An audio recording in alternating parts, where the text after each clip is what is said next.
It's a beautiful summer August night in North Florida, and downtown Jacksonville is buzzing because the Jaguars appear for the first time in 2015. The preseason begins as they're at home against the Pittsburgh Steelers. Hi everybody, Sam Kavaris and Mark Brunell here at Everbank Field. Mark, the Jaguars spent a lot of money in the offseason. They spent some money on defense. They brought in Dan Skuta. They drafted Dante Fowler, but it's about the quarterback, and Blake Bortles is tonight's Gatorade Prime to Perform player. And he's the storyline of the offseason right now. His improvement has been impressive. He's worked on his throwing motion. He's worked on his footwork. Last Saturday, we saw it in the scrimmage. It's touchdown to Allen Robinson. You see the accuracy. He is a better player. And, of course, the addition of Julius Thomas. Sam, I can't say enough about this guy. He's big, he's strong, he's fast, he runs precise routes. Is going to be a tremendous asset for Blake Bortles, a go-to guy. And, Sam, you know what? He's got pretty good hands, too. He can catch just about anything, and there it is right there. Nothing like it. He really can be a difference maker for the Jaguars and certainly for Bortles this year. The Jaguars and the Steelers here in North Florida in Jacksonville at Everbank Field. The live kickoff right after the break, so stay with us.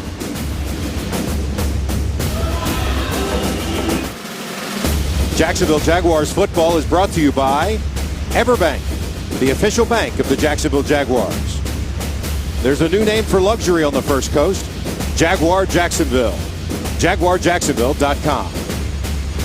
Zaxby's, indescribably good. Geico, 15 minutes could save you 15% or more on car insurance. Visit geico.com for a free rate quote. And Bud Light, proud partner of the Jacksonville Jaguars and the perfect beer for living life by your own playbook.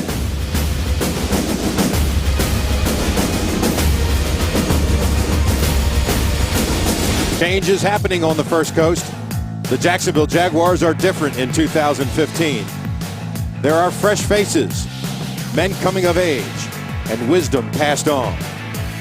In the shadow of Everbank Field, improvement happens daily. Great effort, great enthusiasm, great toughness, and play smart. All eyes are on this edition of the Jaguars. It's time to take the field. NFL Jaguar football is back. It is a gorgeous night in Jacksonville, and welcome to Everbank Field, where the Steelers and the Jaguars will play the first preseason game for the Steelers, the second for the Jaguars. It is the second for the Steelers. A beautiful night here in Jacksonville, 85 degrees, 55% humidity, and not much wind and not much rain in the forecast. Let's join our third member of the broadcast crew, and that's Nikki Kimbleton on the field. Nikki? Well, Sam and Mark, I have to tell you, you're going to be a little jealous when you see some of the things I have to show you tonight. Some brand new seating around the stadium, including a way to bring the players and the chalets right here to Everbank Field. Plus, if you own a business and you want to sign a client, we're going to show you these brand new tables in the stadium that could probably get them to sign on the dotted line for you. Plus, someone in the stadium is going to win a $250,000 business package tonight. We're going to be talking to Shad Khan about that coming up as well. Back to you guys. Thanks, Nikki, and we'll be checking in with Nikki during the game as well. The Jaguars won the toss and deferred to the second half. Pittsburgh will receive, and they've sent Dry Archer and Sammy Coates back into the end zone. We will see Josh Scobie as the kicker in the first half here for the Jaguars, and we're underway in 2015. And Scobie, who still has that big leg, lands it outside of the end zone, and the Steelers will take over on the 20. First opportunity to see Ben Roethlisberger this year. He did not play Sunday. No, he didn't play last Sunday, Sam, and this is obviously we're seeing one of the best in the business, Sam. Last year, Ben Roethlisberger threw for nearly 5,000 yards, had one of his best seasons. Statistically, they went 11-5. Listen, he's one of the best. He's an elite quarterback. Does he need preseason? No, but Ben Roethlisberger is a competitor. He wants to be out here. He wants to be with his team. And we can expect to see good things from Ben. He is, like I said, he's a good one. First and 10 for the Steelers from the 20. Jaguars with a standard 4-3 defense. Steelers with the slot right. One setback. Roethlisberger to throw on first down. And catches a man with about a 5-yard gain, taken down by Paul Posluszny. And they'll give him 6. It'll bring up 2nd and 4. If you look at the Steeler offense, obviously, Mark, you talk about Roethlisberger, but Le'Veon Bell and Antonio Brown, very important players for their offense. They are weapons. Le'Veon Bell, again, one of the best in this business, going into his 3rd season. And, of course, Antonio Brown, probably the best receiver in the NFL. They make Ben Roethlisberger look pretty good. Good to have those weapons for Ben. 2nd and 4 wide receiver set for the Steelers, and they send them all in the pattern. Again, complete and for a first down. Jaguars defensively give up a first down after 2, but defensively, Mark, the Jaguars could potentially have 6 new starters, but these guys in the middle, Paul Posluszny, and then Telvin Smith, who played as a rookie last year and played well, and Dan Skuta, they really like what he's doing. They really do. A great addition, and of course, the heart and soul of your defense is Puz. He's in his 9th season right now, has a lot of football left in him. He is the leader. He is the quarterback, and of course, Telvin Smith. Look for him to make some big plays tonight. He is a up-and-coming star in the NFL. 1st and 10 from the 35. Steelers run for the first time tonight and break it out to the outside.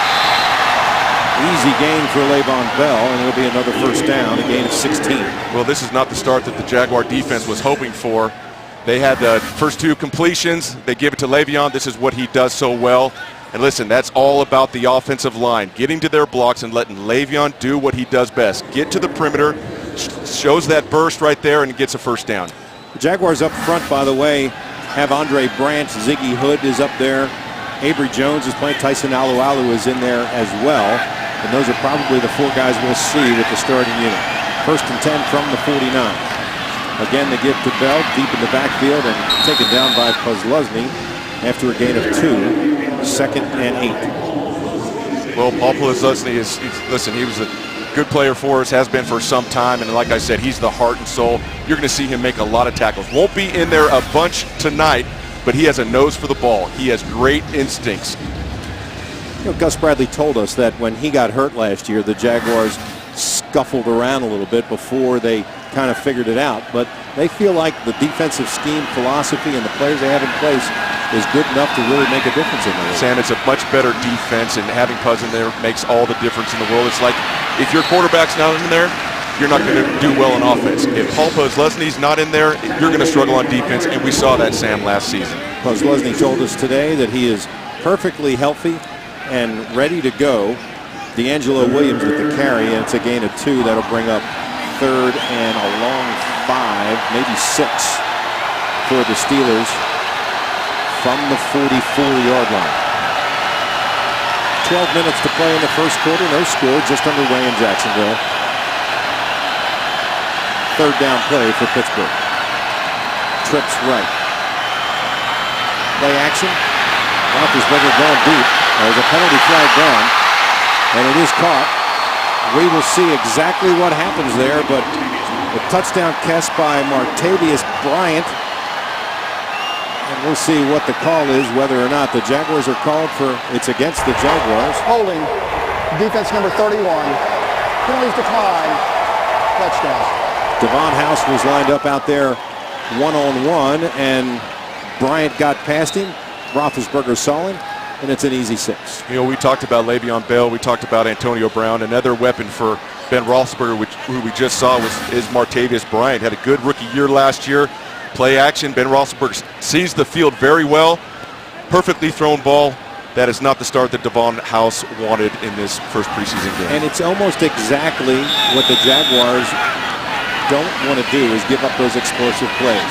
Something new in the NFL, as they will try to go for 2 here rather than the 15-yard line for the extra point. So the Steelers installing the 2-point package. 5 wides. Roethlisberger looks. Still looking. Plenty of time. Open in the end zone and caught for 2 points, and that should be 8-0 Pittsburgh. Well, 8-0 Pittsburgh after the touchdown and the 2-point conversion on the Jaguars television network. 8-0 Pittsburgh in Jacksonville, 11:46 to play. The 2-point conversion to Marcus Wheaton completed the 6-play, 80-yard drive. Took him 3 minutes and 14 seconds. And as we mentioned, Martavius Bryant with the catch. Jaguars head coach Gus Bradley in his third year, 7 wins, 25 losses. As some people have said, if the seat's not hot, it's maybe a little warm, but nonetheless, he has put together a team this year that he feels very good about. Yes, he does, and Gus doesn't worry about record. You might think that it would be, consuming for him to make sure they get a bunch of wins, but listen, he is focused on getting this football team better one day at a time, and he does have a much better football team this season. Denard Robinson is going to be the kick returner and shows why as he brings it out to the 39-yard line, finds the seam, and the Jaguars will take over 1st and 10 at the 39. Robinson, who is listed as the co-number 1 tailback, along with T.J. Yeldon. But boy, Markey finds the seam here. Yeah, that's just good vision. Good job of the guys up front blocking for him. A couple of offensive linemen in front of him. Mike Mallory, the special teams coach for the Jaguars, has to be pleased. 40-yard return for Robinson, and the Jaguars come out with a slot left, and that's Julius Thomas in motion. That's Denard Robinson with the handoff, and again gets to the corner and gets about 6 or 7 before he's finally taken down. Officially a gain of 5 as the Jaguars will now have 2nd and 5. See Bortles with the 11 touchdowns and the 17 interceptions, and that'll keep your quarterback rating down. Yes, it will. The touchdowns need to go up, obviously. He needs to cut down on the interceptions, but what's impressive about Blake Bortles, and this is part of his game, 419 rushing yards last year. He can extend plays and do some things with his legs, and here we're seeing it right now. Bortles with a little bootleg and hits Thomas on the little slide route, a gain of 2, and that'll bring up 3rd down. But it's what Thomas does. Gets open, catches the football, gets positive yards. And you can be sure that Blake is looking at Julius. He will be, as much as those guys are in together. He's a go-to guy, Sam. You want to get him the ball. Notice that William Gay went low on him. Probably pretty smart, Sam. I think I would, too. I would not want any part of that big frame running over me. 6'5", 250. Pro Bowler, the prize of the offseason that the Jaguars won, and a very impressive guy both on and off the field. 3rd down for the Jaguars. Bortles looking. Over to Hearns, who can't bring it in. Then the Jaguars will have to punt. Not a bad throw, but there was a guy about to take Hearns down, and he couldn't hold on to it. Yeah, Sam, I think this was a catchable ball. I think Blake got a little higher than he wanted to. Certainly it could have been a conversion. But you'll see this ball goes a little too high. Listen, receivers are not comfortable going over the middle. And then Blake is not pleased with that. He needs to get that ball down. If he does, it's a 1st down Jaguars. Brian Angerer in the game for the Jaguars to kick. Dry Archer is back to receive.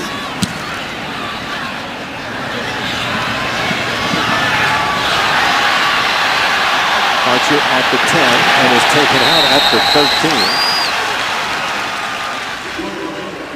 And that's where Pittsburgh will have their 2nd drive after a 48-yard punt and a 5-yard return. This is Jaguars football. Tonight's keys to the game are brought to you by Jaguar Jacksonville. There's a new name for luxury on the First Coast, JaguarJacksonville.com. Pretty simple.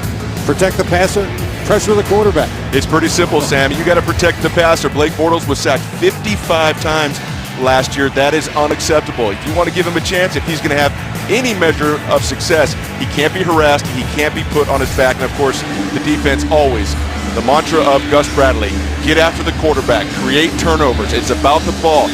If the defense can go out and pressure the quarterback, chances are there's going to be more interceptions. Gus Bradley making some notes. Earlier we looked at Todd Wash, who is the defensive line coach, who also has been named the run game coordinator this year, and you saw him standing next to Jared Odrick and Derek Marks. Neither will play tonight. The Steelers have a new quarterback in the game, and it is Landry Jones. Jones, who played the entire game Sunday against the Vikings, will throw on 1st down and does so high and away. Incomplete. Devon House is the defender in the area. Roethlisberger went 3 for 3 for 59 yards and a touchdown. And the new quarterback, as we said, Landry Jones from Oklahoma, 6'3", 221, listed as a 1st-year player. Landry's a pretty good quarterback. Yeah, I thought he did well in the Hall of Fame game last week, Sam, against the Vikings. He was 16 of 32, didn't have a lot of yardage, but made good decisions. Mike Tomlin likes this young quarterback, and he moved the team and it scored a few points last week. D'Angelo Williams at the carry, tries to get to the corner and does for a couple. And it'll bring up 3rd down for the Steelers. probably going to see a lot of D'Angelo tonight, of course, signed by the Pittsburgh Steelers simply because Le'Veon Bell has a 3-game suspension to start the season. D'Angelo is no slouch. He's a strong, physical running back, has had success in this league. He's a good addition for the Steelers. Just given a gain of 1, that brings up 3rd and 9. Branch is in the game at 1 end as the Jaguars are substituting already. Telvin Smith is in the game. Thurston Armbruster is there. Devon House is in the backfield with Cyprien. And it's a draw play up the middle. Williams does break it free, but is tackled and brought down as the Jaguars will get the ball back here. A gain of 8, and the Steelers will punt. Cyprien with the tackle.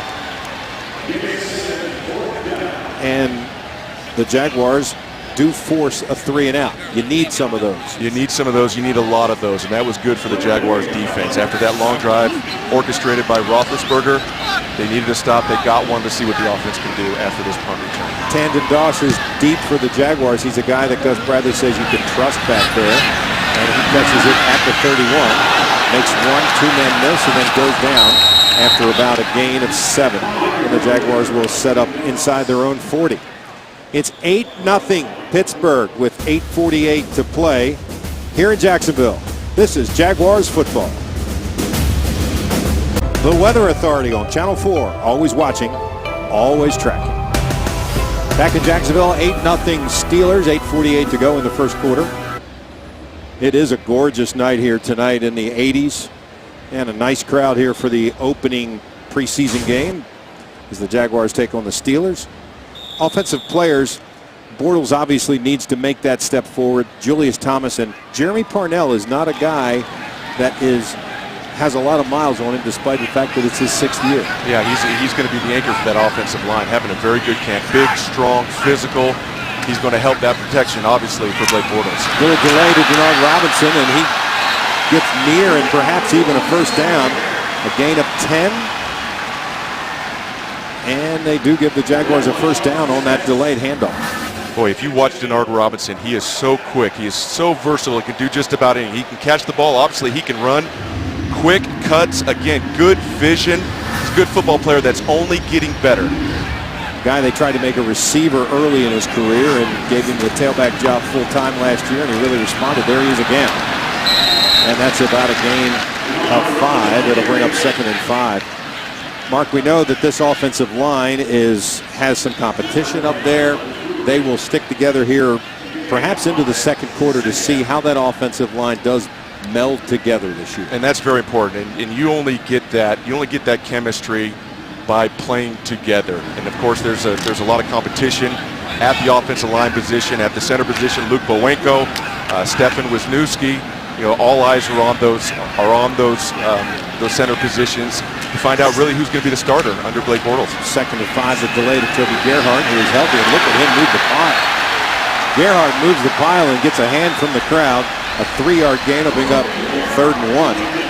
I'm telling you, that is something we did not see much of Gerhart do last year, simply because he wasn't healthy enough to Well, do he's it. healthy now, Sam, and you're always going to get great effort from this running back. Toby is strong. He's physical. He'll do anything to get the extra yards. And of course, you can't take away from what the offensive line created right there. They've done a good job.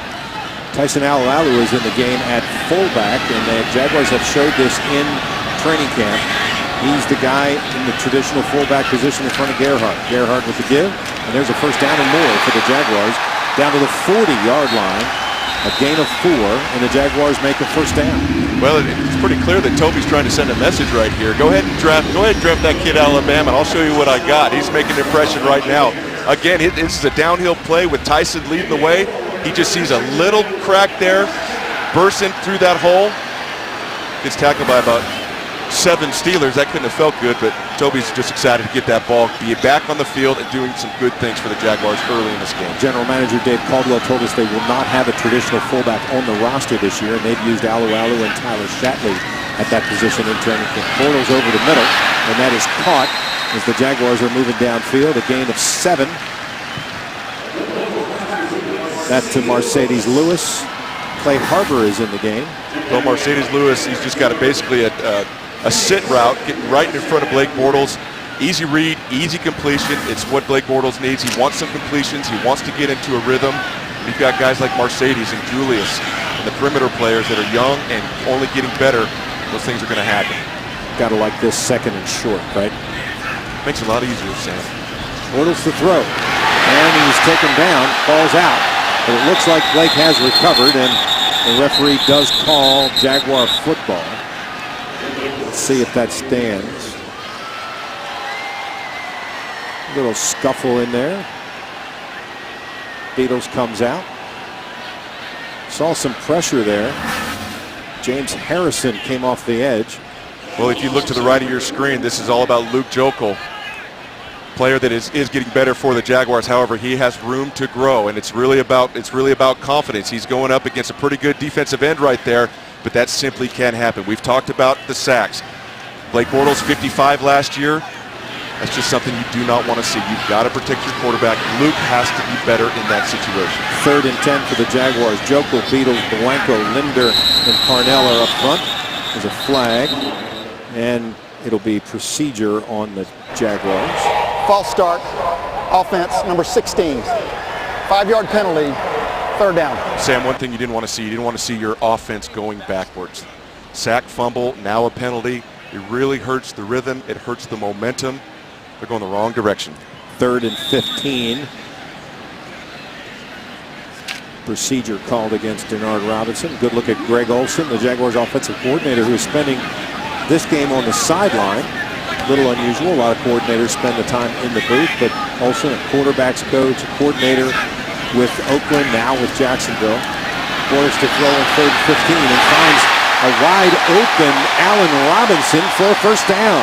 16-yard gain and a first down for the Jaguars. Watch Blake Bortles here. He's going to look to his left, going through his progression. He does not. He's looking to his left, excuse me. He's going to go through his progression. Look at the patience. Look at the footwork. He's comfortable in the pocket, finds an open receiver, and look at this in route. This is what I like. Allen Robinson, very precise, sits in a hole there, makes a good catch. That's what we wanted to see, Sam. Find the open spot and stay there. 1st and 10 Jaguars from the 29. The give is to Robinson, and he'll get 2 or 3 in the middle.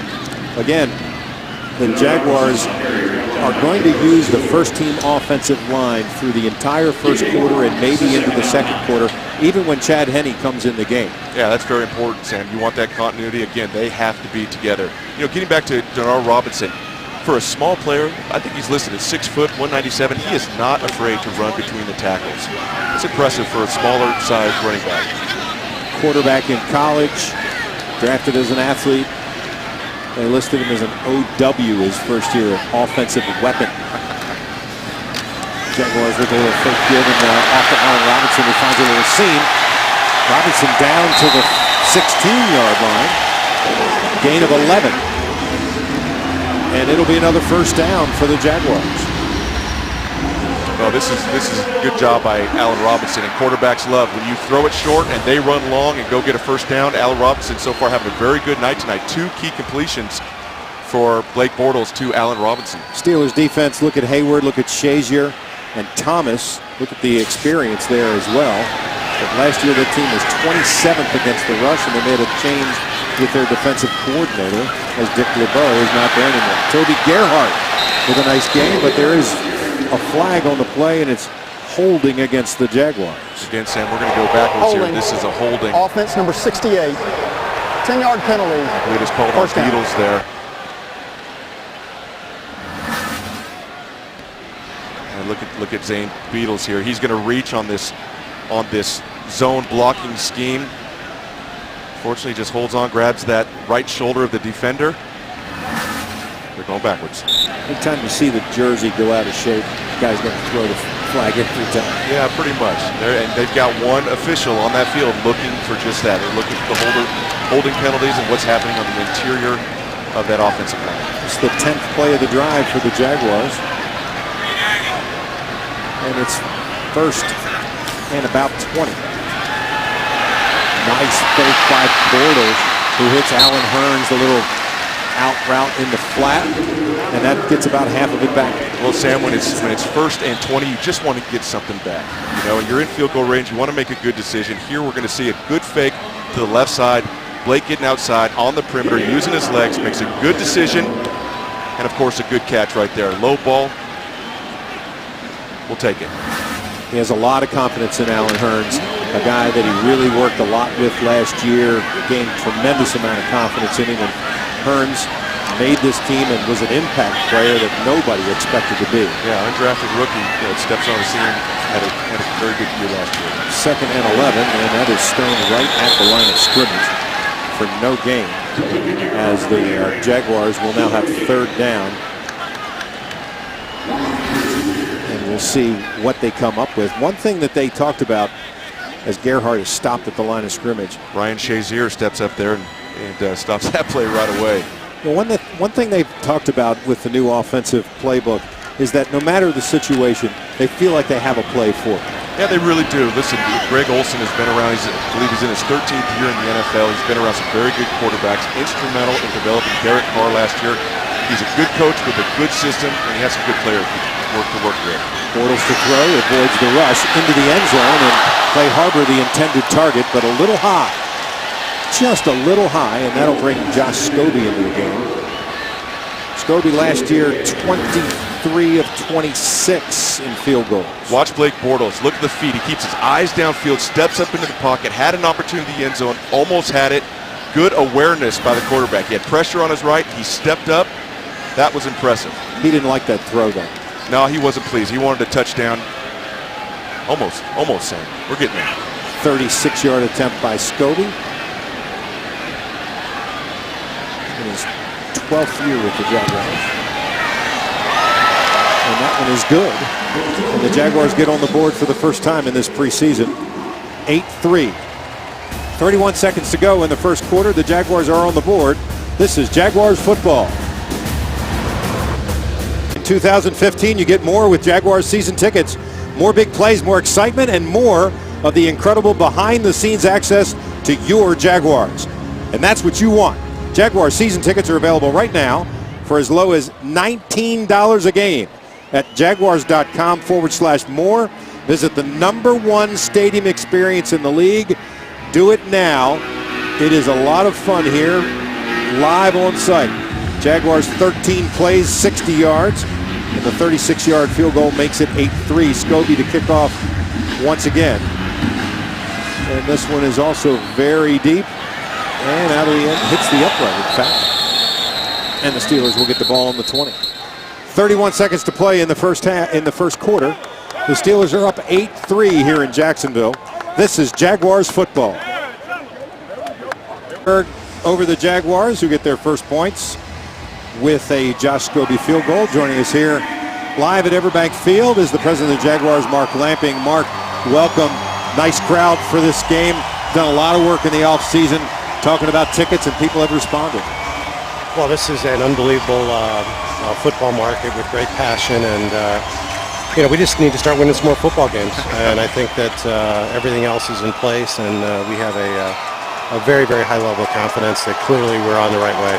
Mark, could you tell us about what's new here at Everbank Field? A lot of new additions.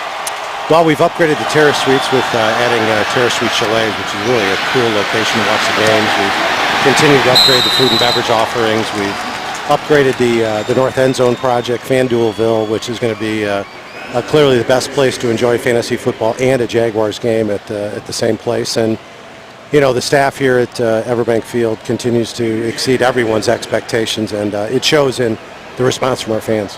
First down Steelers from the 31. Landry Jones is still in the game. Mark, you've done a lot here at the stadium. You've done a lot with small businesses. You did the small business breakthrough recently, which seemed to be a lot of fun. Everybody seemed to enjoy that. Jaguars Black, just a lot of business-to-business things, as well as your relationship with the fans. Both things seem to be a dual-pronged idea that the Jaguars are part of Jacksonville's landscape. Well, as I've said many times before, it starts with Shad's commitment and his expectations that we do every single thing we can to make sure we make Jacksonville a better place to live, and we're responsible to the community just like they support us. We'll take a quick break here as the first quarter ends. 8-3 is the score. We'll be back with President Mark Lamping here live from Everbank Field right after this. This is on the Jaguars Television Network. Jaguars football is brought to you by Everbank, the official bank of the Jacksonville Jaguars. There's a new name for luxury on the First Coast, Jaguar Jacksonville. JaguarJacksonville.com. Zaxby's, indescribably good. And Baptist Health, changing healthcare for good. 8-3 as we start the second quarter here in Jacksonville. Now time for our Zaxby's stats. First quarter stats look pretty good, except the one explosive play for the Steelers. And it's 8-3 here as we begin the second quarter. We're here with Jaguars president Mark Lamping. And there's head coach Gus Bradley. You talked about winning more football games, but at the same time, this experience in the stadium has been voted the #1 experience in every poll during the year, at the end of the year, the beginning of the year. You really have changed the dynamic inside the stadium. Well, it's thanks to our fans, but also thanks to the wonderful support we receive from, the corporate community here in Jacksonville. One of the best examples is U.S. Assure. They've stepped up in a huge way to support the Jaguars with the U.S. Assure Club, and what we feel so good about that relationship is because it's the Petway family, and they were here from the very beginning. Actually predated Wayne and Dolores Weaver, who did so much with their involvement with Touchdown Jacksonville, and to have U.S. Assure under Ty Petway's leadership as a partner hand in hand with us, we couldn't ask for more. Marky, the last couple seasons have been rough statistically, and of course in the win-loss record, but yet our fans continue to support us. Could you just comment about the fans again, about just really what they've brought to the table? They're sticking with the team, and they're excited, obviously, about this season. Well, there's no question our fans have performed a lot better than we have, and that's a real tribute. And it was interesting. There was meetings in Chicago this week, and all the discussion was about which team is going to go to Los Angeles.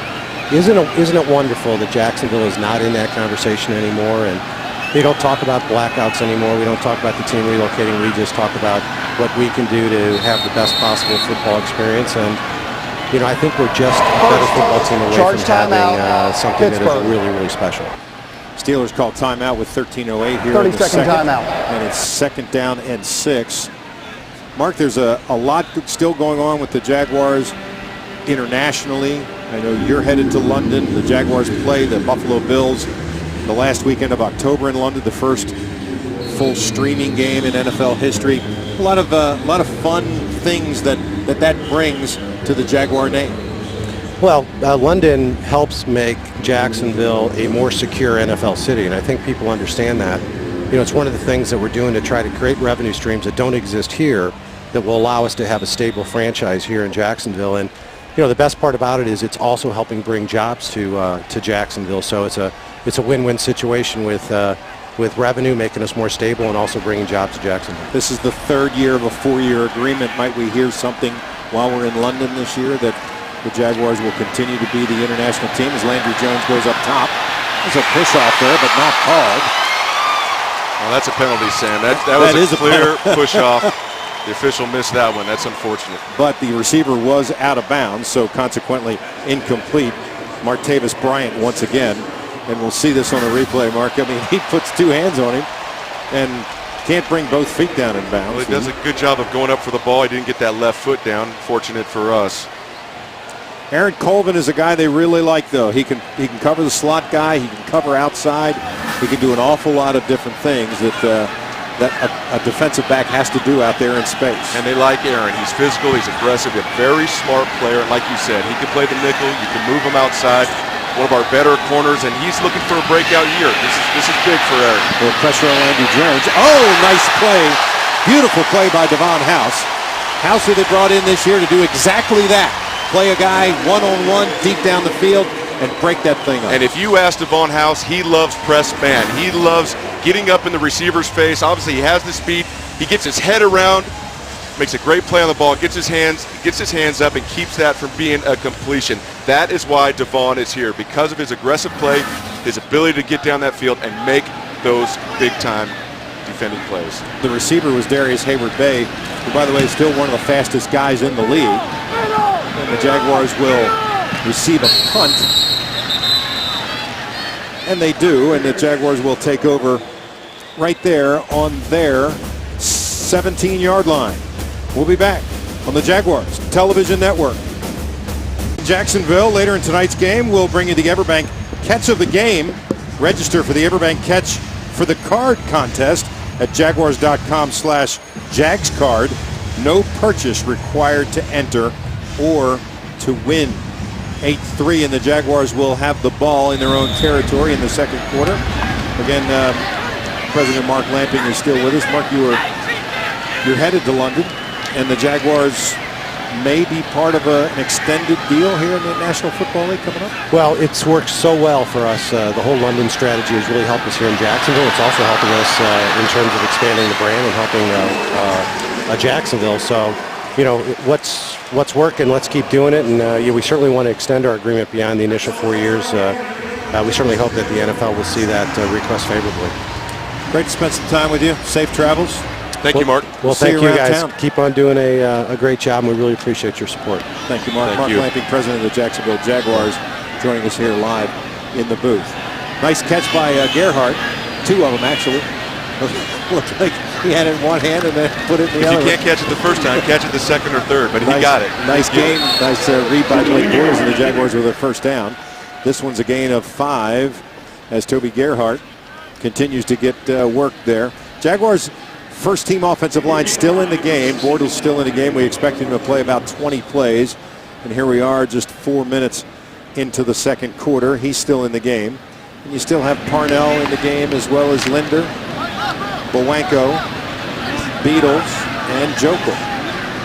Yeah, this is most likely Blake's last series. He wants to go out with a bang, get a drive here, get some points on the board. It's an important drive for the offense.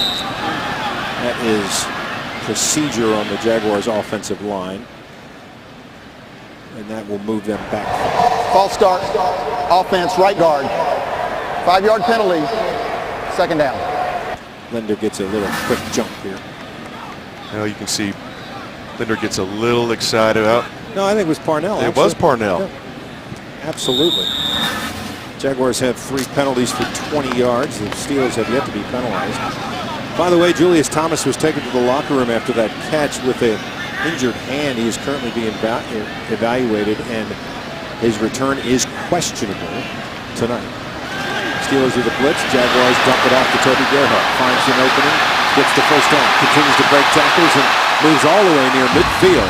Gerhardt with a tremendous first, second, and third effort for a gain of 19 and a first down. Well, Toby's having a big night, and I like what Blake Bortles does here. He draws the pass rush. It is a design screen, and of course he gets it to Toby, and he makes a first down. Watch Blake Bortles, eyes to the right. That's what quarterbacks are coached to do. You drift, you retreat, you find the running back, and let him go to work. Brought Shazier right into the middle of the pocket before he dumped that ball off. Eliminated yet another guy that could take Gerhardt down, and Toby took advantage of it. 1st and 10 from the 47. There's the give to Bernard Pierce. Pierce, one of the captains of tonight's game. In fact, all of the Jaguar captains tonight were all from the state of Pennsylvania. Pierce, a free agent acquisition in the offseason, played for the Ravens last year. Real good opportunity to upgrade the roster, as we've talked about a lot. Gain of 6 there, and the Jaguars have 2nd and 4. 10 minutes to play in the first half. Pittsburgh leads 8-3. Trips right for the Jaguars. Clay Harbor is that man in the slot. And there's the throw over the middle. An easy throw and catch as the Jaguars hit Tony Washington. And they'll give him a first down, and after the gain of 5, first down Jaguars from the 42. You know, Sam, I think Blake has looked really sharp, I believe. They don't have a lot of points on the board, but look at it. He gets back. He knows where he wants to go. Does a little pump there to the right, finds an open receiver for the first down. He's in rhythm. He's getting the ball out of his hands. He's seeing the field. That's what we're hoping to see from Blake tonight. Alan Hearns is left, as is Washington. Bortles deep, lots of time to throw. He's got a man open, and that's dropped by Clay Harbor. A beautiful throw in a wide open route, and Harbor cannot bring it in. No, that's frustrating because you've got an opportunity. This is a touchdown, Sam. You got Clay Harbor crossing this field. The two receivers do a very good job of clearing out the corner, clearing out the safety, the play action. Blake sees the field again and throws an absolute perfect ball. I will say that's unfortunate. This is the position that Julius Thomas usually plays.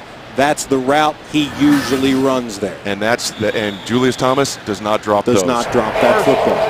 Charge timeout. Jacksonville. Jaguars call timeout. You see Greg Olson wants to talk it over with his quarterback. We'll be back after this. This is Jaguars football. Our fans, make sure you stop by any one of the areas Dick's Wings and Grill before or after any Jags game. Dick's Wings and Grill, official sponsor of the Jacksonville Jaguars. 8-3 here in Jacksonville. Kind of a different score, Sam. And, we will probably see a lot of that. We will. This year, as the ball for a kicked extra point is placed on the 15, which makes it a 32-yard attempt generally. And it's still placed on the 2 for the 2-point. Good numbers.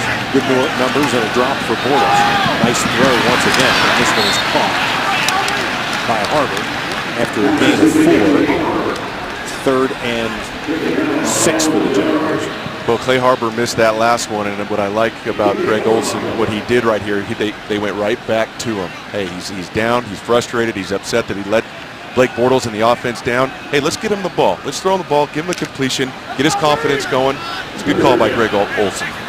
Jaguars with more than 100 yards in offense already, and that is a tremendous step forward from what we've seen in the last couple of years. Bortles drops to throw again. Does not take the deep dive. There is a flag on the play, and we will find out what the call is there. A real nice route run and a nice throw as Aurelius Ben, who has really flashed in camp, has really showed a lot. 6'2", 220. Contact. Defense number 39. Penalties decline. First down.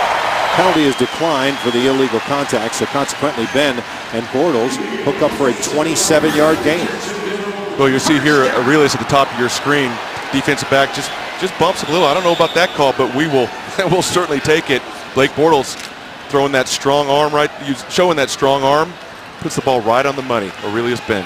Ben has shown a lot in training camp, and if he can play special teams, he would bring another different dimension to the Jaguar passing game, that's for sure. Bortles to throw on first down. Right over the middle, and again dropped by Bernard Pierce.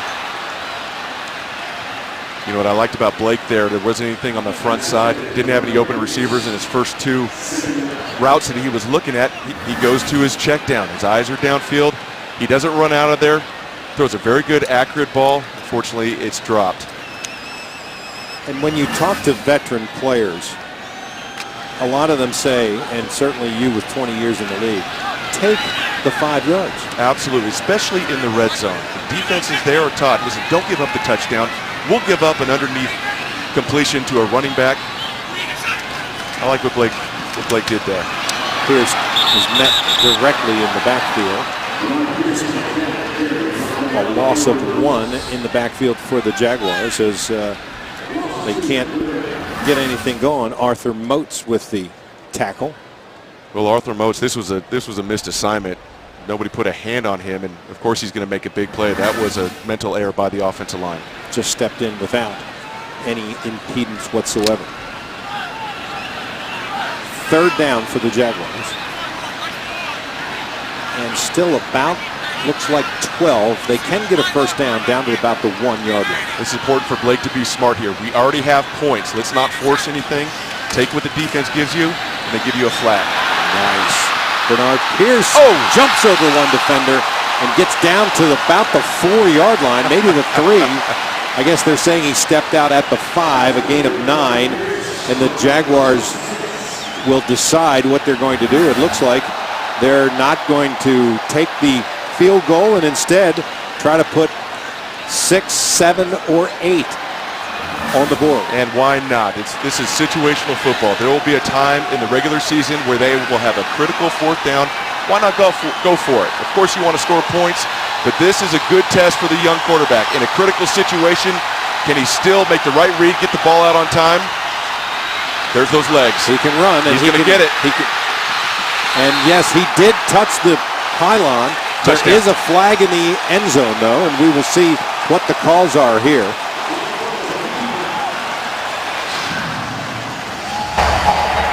Holding on the defense. That's a touchdown. Declined and a touchdown for the Jaguars. Sam, that is all about toughness. Blake Bortles, listen, it's preseason. He didn't have to risk getting hurt. He doesn't have to go into that end zone. It shows you his competitiveness, his willingness to do whatever it takes to put points on the board. The young quarterback is playing very well tonight. Good decisions, and I love this. He gets on the perimeter, wants to throw it. His only opportunity to score is to do that, and he gets a touchdown. I like it. It was very quiet in here when he started running, though. I can tell you. What do you think Gus Bradley was doing? A lot of people holding their breath at that moment here in the first preseason game. Love it, Blake. Probably not the smartest thing to do. We love the touchdown, but if you get hurt, you're in trouble. This play will be reviewed. We'll take a break. We'll find out whether they count it as a touchdown or not. This is Jaguars football. Currently 9-8 Jacksonville. And Mark, the question is his hand down outside of the boundary before the ball hits? They're looking at that hand right there. That's a close call. That's a tough one. It'll be interesting to hear what they call. After review, the ruling on the field stands. Touchdown. Touchdown for the Jaguars as the ruling on the field stands. Bortles now 11 of 15 for 118 yards in the one carry, 4 yards and a touchdown. Jaguars currently lead 9-8, and they bring Scobie into game. Anger to hold. Carson Tinker remains the long snapper, and as you can see, Mark, this is now from 33 yards for a single point. A little different there. Of course, Josh Scobie, he's got no problem at this range. And that one is good. 12 plays, 88 yards, 6:05 on the clock. A 4-yard rushing touchdown gives the Jaguars a 10-8 lead. This is Jaguars football.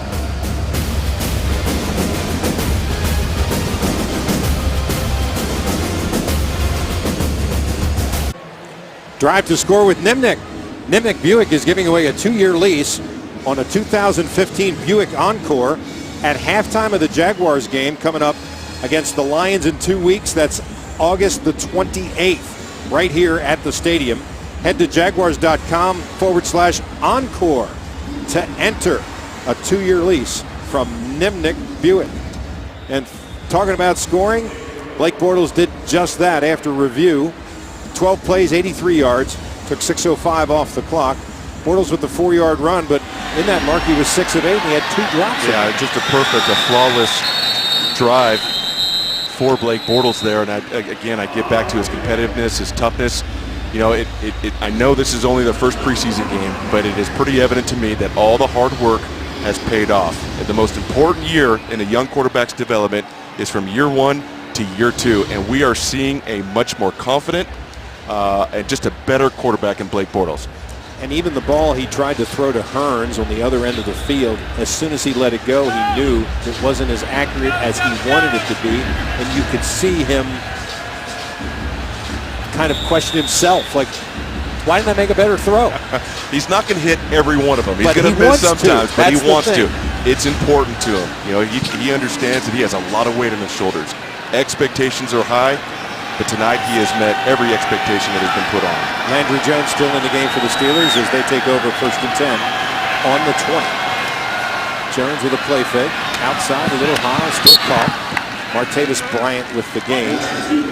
Gain of 5, 2nd and 5. Dwayne Grotz is out there. Grotz, one of a group of about 7 different corners, safeties, slot corners, guys that are vying for positions. You got to show a lot of talent to be on this team this year in that defensive backfield. You really do. There is some depth at that position. These reps, these snaps in preseason are critical for guys like Grotz and of course Devon House, and the list goes on. There's a multitude of good cornerbacks on this team. Ball is over the middle and caught, as that'll be a 1st down for the Steelers. Darius Hayward-Bay. Thurston Armbrister with the tackle. Armbrister is a free agent acquisition from Miami. 6'3", 241, wears number 57 for the Jaguars. He's a rookie this year. Posluszny out of the game at this point. We do see Demetrius McCray in the game at the one corner, and as we mentioned, Dwayne Grotz is at the other corner. 1st and 10 Steelers from the 36. Jones with the give, and a big gain once again. Josh Harris, the running back from Wake Forest, a gain of 6. 2nd and 4.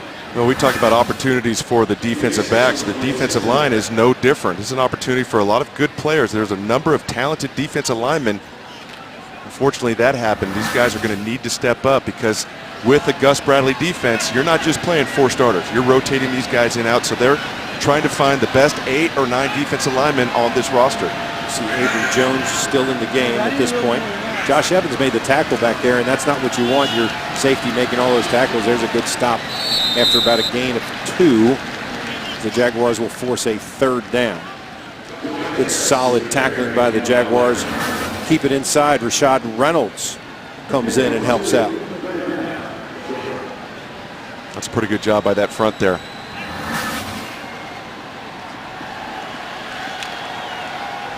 And here's a 3rd down and 2 for Pittsburgh. 4 receivers and 1 back just to the right of Jones. Jaguars rush 4. A handoff, and that is smothered for no gain. Jaguars like what all their defensive linemen can do, and just think about the projected front 4. Mark Clemens, Marks, Miller, and Odrick, and none of them will play tonight. Not tonight, and that's unfortunate. And for various reasons, they're not on the field tonight. But listen, these guys are a pretty good group. That front 4, Clemens, Marks, Miller, Odrick, that's a very solid group. Ike Igbinosun made the tackle there. I'm glad you said that. Thank you very much. That's a tough one there. Good solid front for the Jaguars, and there's a good catch and run. The Jaguars are going to get good field position and do just that. Nice, solid job for the Jaguars as Rashad Green, the rookie out of Florida State, takes the 46-yard punt, returns it 38 yards for a 1st down, and the Jaguars get very solid field position. Mark Green is one of those guys that needs to show he can do a lot of different things, and you've got to trust him back there. As your teammates always used to say, the first thing on punt return, catch the ball. Catch the ball and get downfield. Got good blocking there, without a doubt. Chad Henne is now in the game for the Jaguars. Then we still have Washington at 1 wide receiver. Brian Walters is the other. Pierce is the setback. Henne to throw on 1st down. Little dump off to Pierce over the middle, makes the catch, gets into Steeler territory at the 42-yard line. A gain of 10 and a 1st down, Jaguars. Well, there's Chad Henne's numbers in his career. He's thrown for almost 13,000 yards. And let me tell you, Sam, you couldn't do any better at the backup position. Chad Henne has a lot of experience. He's a very smart player, and the best thing about him, he has supported Blake Bortles 100%. Not a backup that's trying to get Blake's job. He understands his role. He can certainly do a lot worse. Chad Henne, and he's coming out throwing. He's looking downfield. Once again, real smart. Pierce makes the catch on 1st down, and that'll be about a gain of 3. That is a role that you were asked to play late in your career. Early in my career, too, Sam. You were not. I spent half my career holding a clipboard. No one looked better in a baseball cap than you. It's so much safer on the sideline, Sam. I didn't mind it one bit. But it's a role that you were asked to play, and you did it with great aplomb. And Henne really is such a team player when you walk into that locker room. He is a team player, and he knows it on any given game, on any given play. You know, his number could be called, and he, like I said, he has that experience. He'll step in, and I think he would do just fine if called upon. We don't want that to happen, but we do have Chad Henne if it should happen. 5-yard gain. Bernard Pierce with a nice seam there on the right. We'll go to the 2-minute warning here in the first half. 2 minutes. The Jaguars leading on the Jaguars Television Network. Welcome back, everybody. I'm standing here with the owner of the Jacksonville Jaguars, Shad Khan. You just announced the winner of the Small Business Breakthrough $250,000 partnership with the Jaguars. Tell me who won. This was looking at all the creative talent in Jacksonville, looking at the companies and really helping promote the local economy. And you picked a company. We picked Modestin, who makes sunglasses from recycled skateboards. So Jacksonville, so creative. That's fantastic. I know you're so motivated to give back to small. I know you're so motivated to give back to small business, and this is just something that you want to continue. Absolutely, I think we want economic growth, and the Jaguars can play a big role in that. Absolutely, they can. Thank you so much, and congratulations to the winner, Sam. By the way, I don't know if you recognized him, but Gil also won our Great Wedding giveaway on Channel 4 not too long ago. Talent abounds. Nick Jacobs with the catch for the Jaguars for a first down. The Jaguars now have 10 different receivers, Mark, who have made catches in this game. And he's going for it out. He's got a receiver. And that's a touchdown. Touchdown in the end zone for the Jaguars as they score right here toward the end of the half. Clay Harbor makes that catch. A 31-yard reception. Good catch. Good throw, good read, just a solid play all around. It was solid, and that's what you get from Chad Henne. And this is good for Clay Harbor, having dropped that pass from Blake Bortles. Looks like a little bit of a bust in the coverage, taking advantage of that cover 2 zone. Clay Harbor makes a nice catch, and Chad is excited. Even in preseason, veterans get excited when they throw good touchdown passes. If you can get your tight end in that spot behind the corner, and before the safety rotates over, as you mentioned in cover 2, not to get too technical, and you can throw that ball in there, it's almost there all the time. It really is, Sam. Every defense has a weakness. And when you have a good quarterback like Chad, he's going to find that weakness. He's going to exploit it, and it results in a touchdown. Scobie with the extra point. Jaguars take a 17-8 lead here with 1:19 to play in the first half. Follow your Jaguars to London this season as they take on the Buffalo Bills at Wembley. Wembley Stadium is the venue on Sunday, October 25th. Great packages are available direct from the NFL, including a once-in-a-lifetime experience and events you don't want to miss. Visit NFLOnLocation.com or you can call 866-890-1799. You can also go to Jaguars.com/UK Ticks. I can tell you, having been to that game, it is a lot of fun when you're there visiting, and London certainly has embraced the Jaguars for that game, and there are fans that come from all over Europe who have adopted the Jaguars as their team because of the games that they've played in London. I was talking to a guy last year, and I could not place his accent, and I said, "Where are you from?" He said, "Warsaw." I said, "Poland, right?" He goes, "Yeah." I said, "You came to the game?" He goes, "I came specifically for the game." We've got fans everywhere. I think he was wearing your jersey, in fact. He's the one that has that. He's still got it, exactly. Scobie with another kick, and we will not see Scobie in the second half, so Josh getting plenty of a workout here. Another touchback as the Jaguars give it to the Steelers at 1st and 10 from the 20 with a 17-8 lead and 1:19 to play. Well, a lot of smiles when things go right on the sidelines, aren't there? Even in preseason. Oh, absolutely. These guys are excited, and you know, everyone's taking a close look at this center position, and 2 very qualified players, of course, and pretty close in age. Close in experience, not real old guys, but guys that could play. It'll be interesting to see how this plays out. I think both of them will be on this team when the final 53 is set. Absolutely. Gain of 7 by the Steelers as Landry Jones throws the ball. Dwayne Grotz defending once again. 1:13 to play. 2nd and 3 for Pittsburgh from the 21. From the 26. This is a good test for the young quarterback, Landry Jones. A 2-minute drill. You're trying to go a long way in a short amount of time. Limited timeouts, and so it's important for Landry Jones to show Mike Tomlin that in this tough situation that he can perform under pressure. Demetrius McCray, big cornerback, trying to make an impact out there. Makes the tackle. Don't forget the Channel 4 morning show. Jen, Bruce, and Richard get your day started, and they get it started right. The morning show on Channel 4 makes mornings happen. 17-8, 1:06 to play. Steelers with the ball. Jaguars, there's a good look at that offensive line. You can see Pastors, Wisniewski is there. 70 still, keeping his, even though he's out of the game, Blanco's still paying attention. Shatley part of that. All of those guys looking at what happened on some of those successful plays the Jaguars have had. Another throw by Landry Jones. This one is a gain of 10 as they move downfield. Ambrewster again with the tackle. Well, they're just under a minute here. They're going to have to push the ball down the field. Got a little pressure. Good pressure and good defense there. Ambrewster breaks the pass up once again. As anytime you can put pressure on the quarterback, it creates good situations. Especially in 2 minutes, and that's when those pass rushers really need to step up, and they do right there.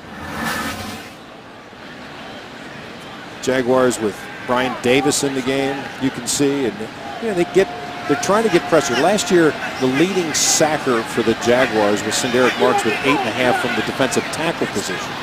Chris Clemens had 8. Ryan Davis in there had 6.5. They really got after the quarterback last year, but unfortunately did not create as many turnovers that Gus Bradley had hoped. Jaguars bring some extra rushes, and Landry Jones has to throw this one out of bounds. Nice solid pressure for the Jaguars as they come with about 6 guys off the edge, and it really makes a difference. Well, you can see they bring Jeremiah George off the edge. He gets cut, but it's just enough to get Landry out of that pocket. And that brings up 3rd and 10, 38 seconds, and the ball at the 44.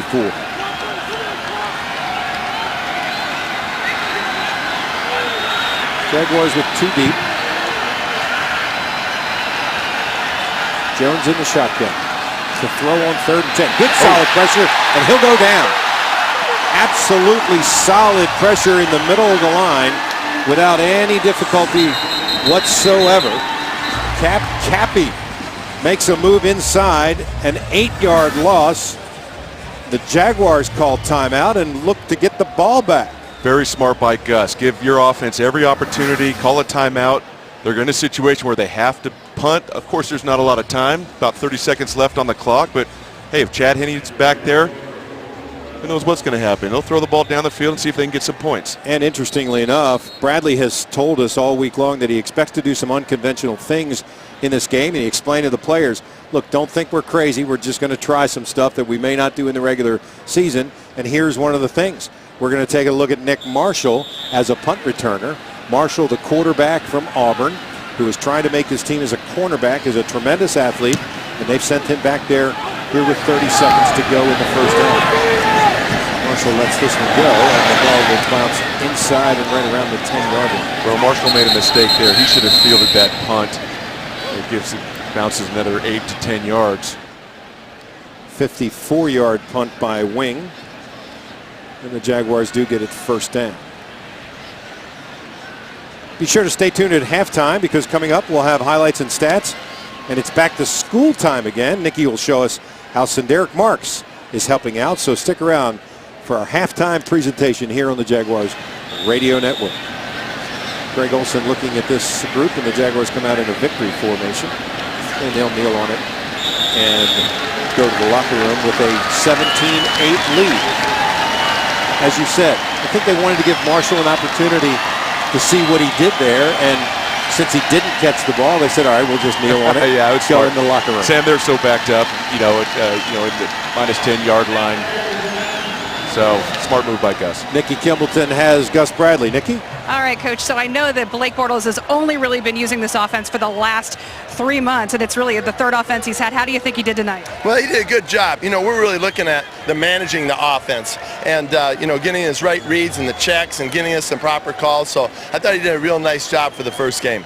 Gerhard had some great plays, but so did some of the rookies like Cappy and also Green. What are you going to be watching for in the second half? Well, I was really impressed with our offensive line. I thought they really set the tone. We extended their play time a little bit, and they came up and gave those guys a chance to run the ball. The punt return by Green is awesome. We're looking for a punt returner.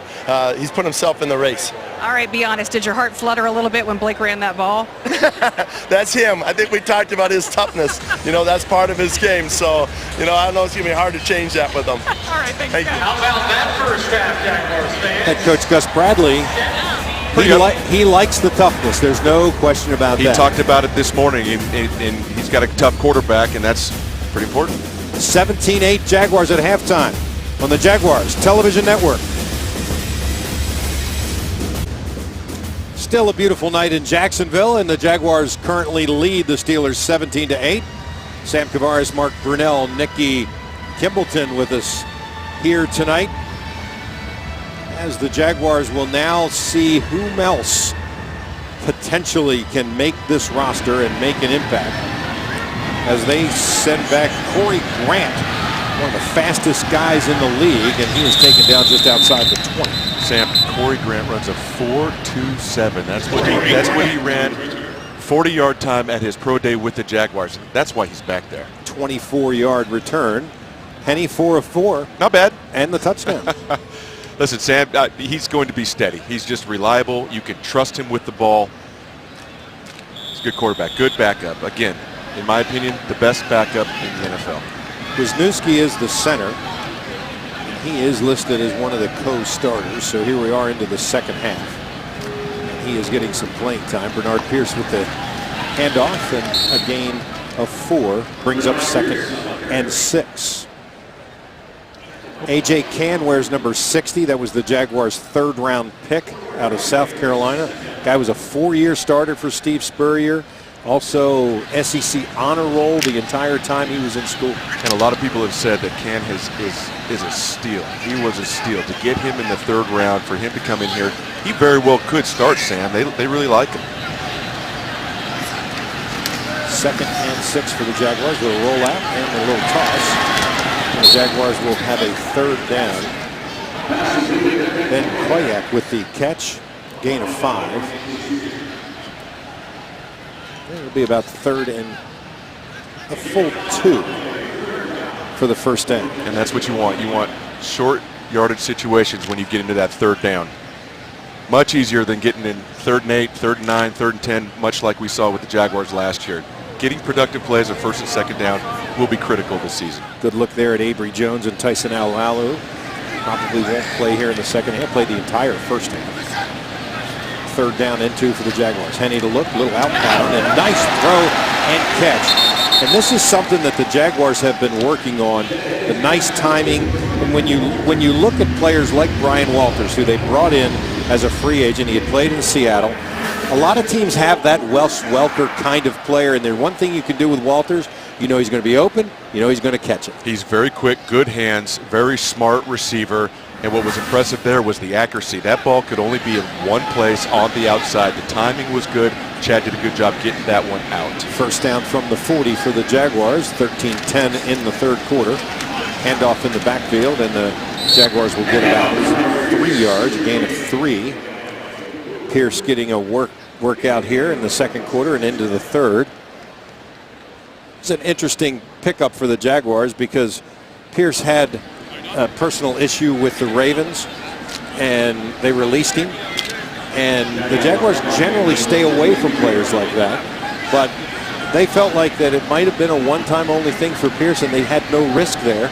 And so far, he looks like a solid player that could make this roster. Yeah, the Jaguars may keep 5 receivers. Yeah, he's got a Super Bowl ring with the Baltimore Ravens and stepped in there nicely when they asked him to. And listen, they communicated with Bernard. Bernard said, listen, I had a bad night. I made a bad mistake. It'll never happen again.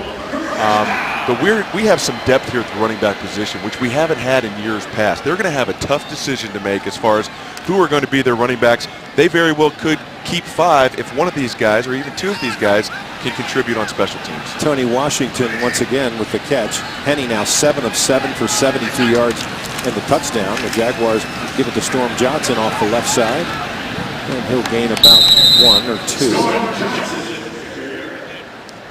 When you look at and you listen to Dave Caldwell, he really feels like that they could in fact keep 5 since they don't have a fullback on the roster. We won't see Yeldon tonight because of the finger injury suffered in the scrimmage, and it's not because they're afraid he's going to get hurt, but they don't want him in there not 100% in terms of protection.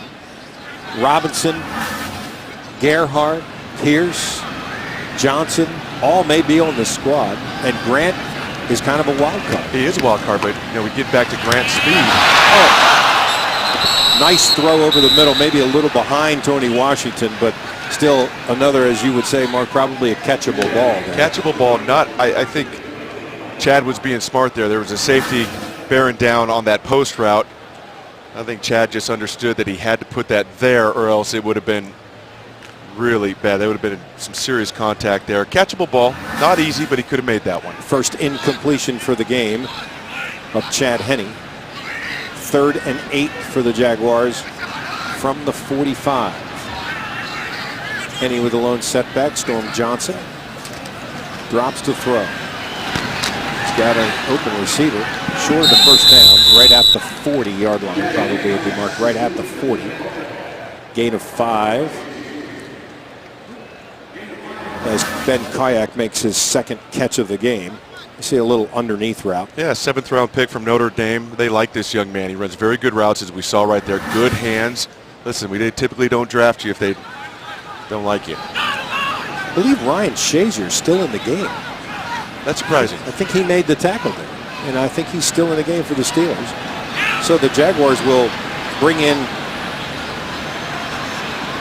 another kicker instead. Jason Myers out there with a strong leg. This shouldn't be a problem getting it to the field goal. And, just a little wide. That was from 57, 58 yards maybe. Missed field goal will give the Steelers good position here on the Jaguars Television Network. Jags fans, be sure to stop by before or after any Jaguars game to anyone in the area. Dick's Wings. The Dick's Wings and Grill is available both before and after the Jaguar games here in the Jacksonville area. Kind of surprising the Jaguars tried a 58-yard field goal, but at the same time, it is the kind of unconventional thing that Gus Bradley told us they would do. And as you mentioned, plenty of leg by Jason Myers, just a wide left.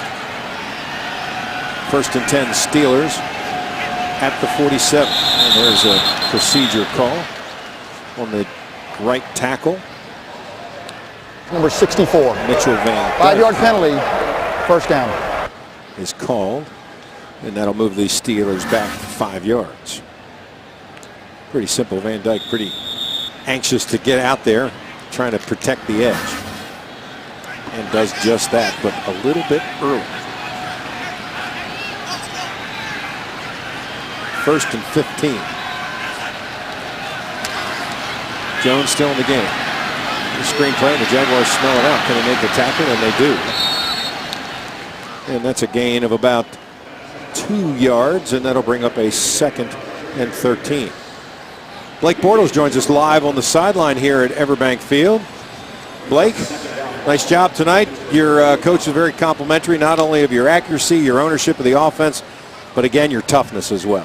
Yeah, it was good. I thought we did some good things as an offense. I think there'll be a lot of good things to watch and learn from tomorrow morning. But I thought we put a couple drives together that were impressive. The offensive line and the run game looked really good. Blake, you look really sharp. I have one thing. I wasn't thrilled about diving in the end zone there at the end. You understand that it's very important for you to be healthy, Blake. That was a little risky there. Yeah, I know. I think it's I struggle with trying to change the way I play to prevent injury, so I don't know if I'll ever be able to. But I was trying to do anything I could to put points on the board. Did you notice how quiet the stadium got? We were all holding our breath. Well, I think everybody was happy but the athletic trainers. There you go. Blake, you were able to complete passes to more than 10 receivers in the time that you were in the game. Clearly, you're comfortable with everybody who's out there. Yeah, I think that's kind of the versatility that we have as an offense. We got guys that we can kind of plug in anywhere at any time in any formation, and they know the schemes and they know their role, and they bust their tails to get open downfield. So it's really good. But Blake, you obviously worked hard this offseason. We're seeing that tonight, the fruit of that tonight.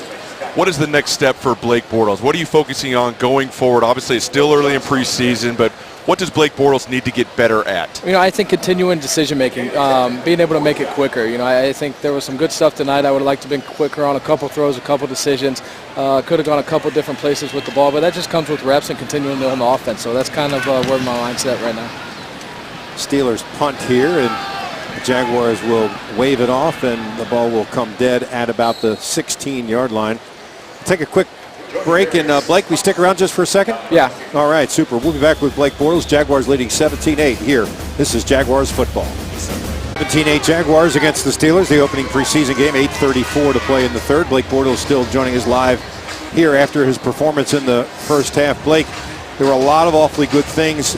The thing that we noticed as well, when you threw that ball to Allen Hurns on the goal line, you were not happy with the throw. You wanted it down and away, and you felt like that had touchdown written all over it. Yeah, I think so. I think definitely missed one there. I expect to be able to make that throw, and I think I would make it. Hopefully 9 out of 10 times. I just happened to be the one I missed. Blake, this is your second system in 2 years. Tell me what you like about Greg Olson's system. It's been unbelievable. The versatility in it, the different concepts and schemes. Playing football that most of the stuff's the same. It just has a different language, and he's really got some unique stuff that works in certain situations. And then it's a pretty impressive system to play in. You anticipate him being on the sideline for the season, or is that just tonight? I don't know. I think he likes being on the sidelines. I know we got Nate Hackett up in the box, our quarterback coach, who's a really good set of eyes up there that can help us out. So I think Ole will probably stay on the field. You were more than willing to take some of that stuff, the throw over the middle to Bernard Pierce, the toss over the middle to Toby.